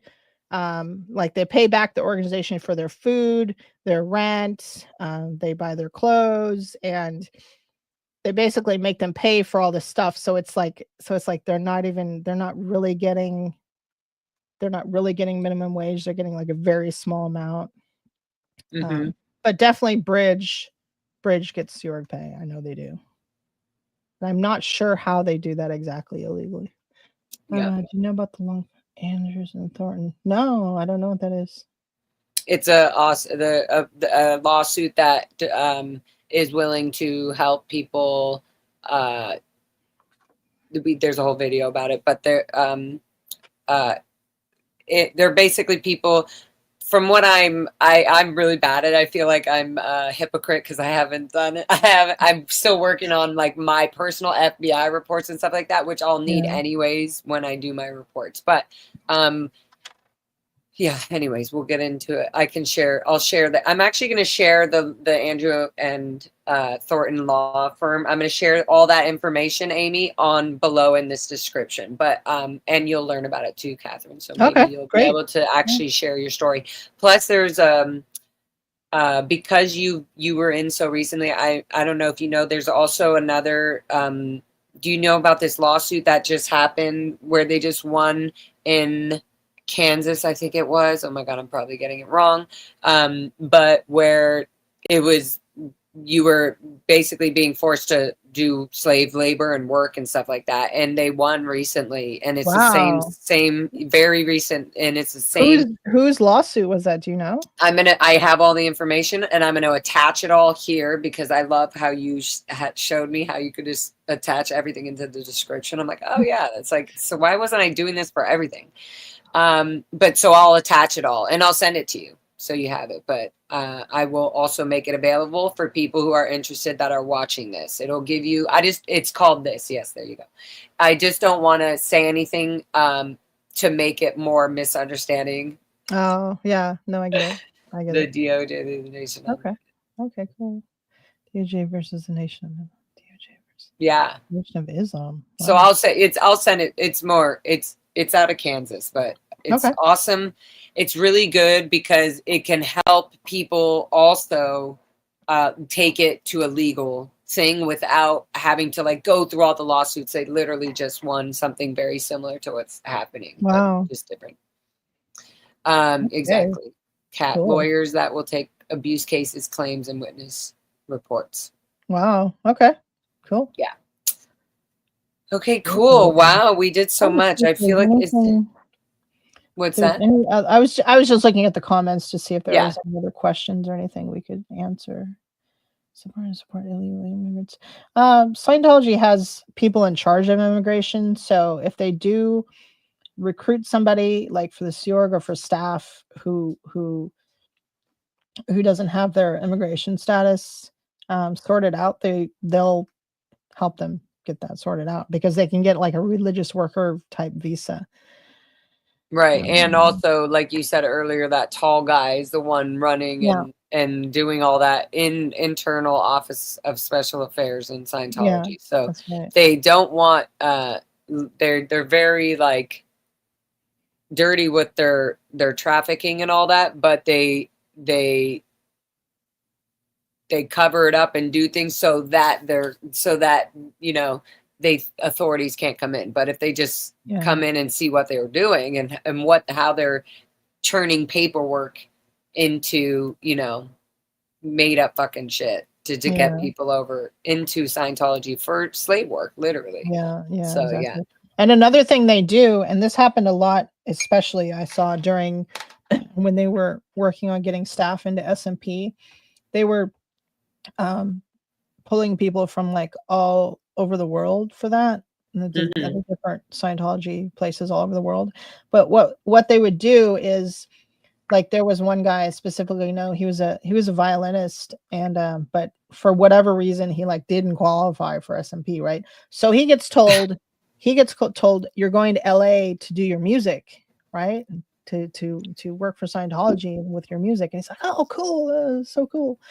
And then he gets to LA and he's told, oh sorry, you don't qualify, but you're going to replace somebody else so that they can go to SMP. So they make him a dishwasher.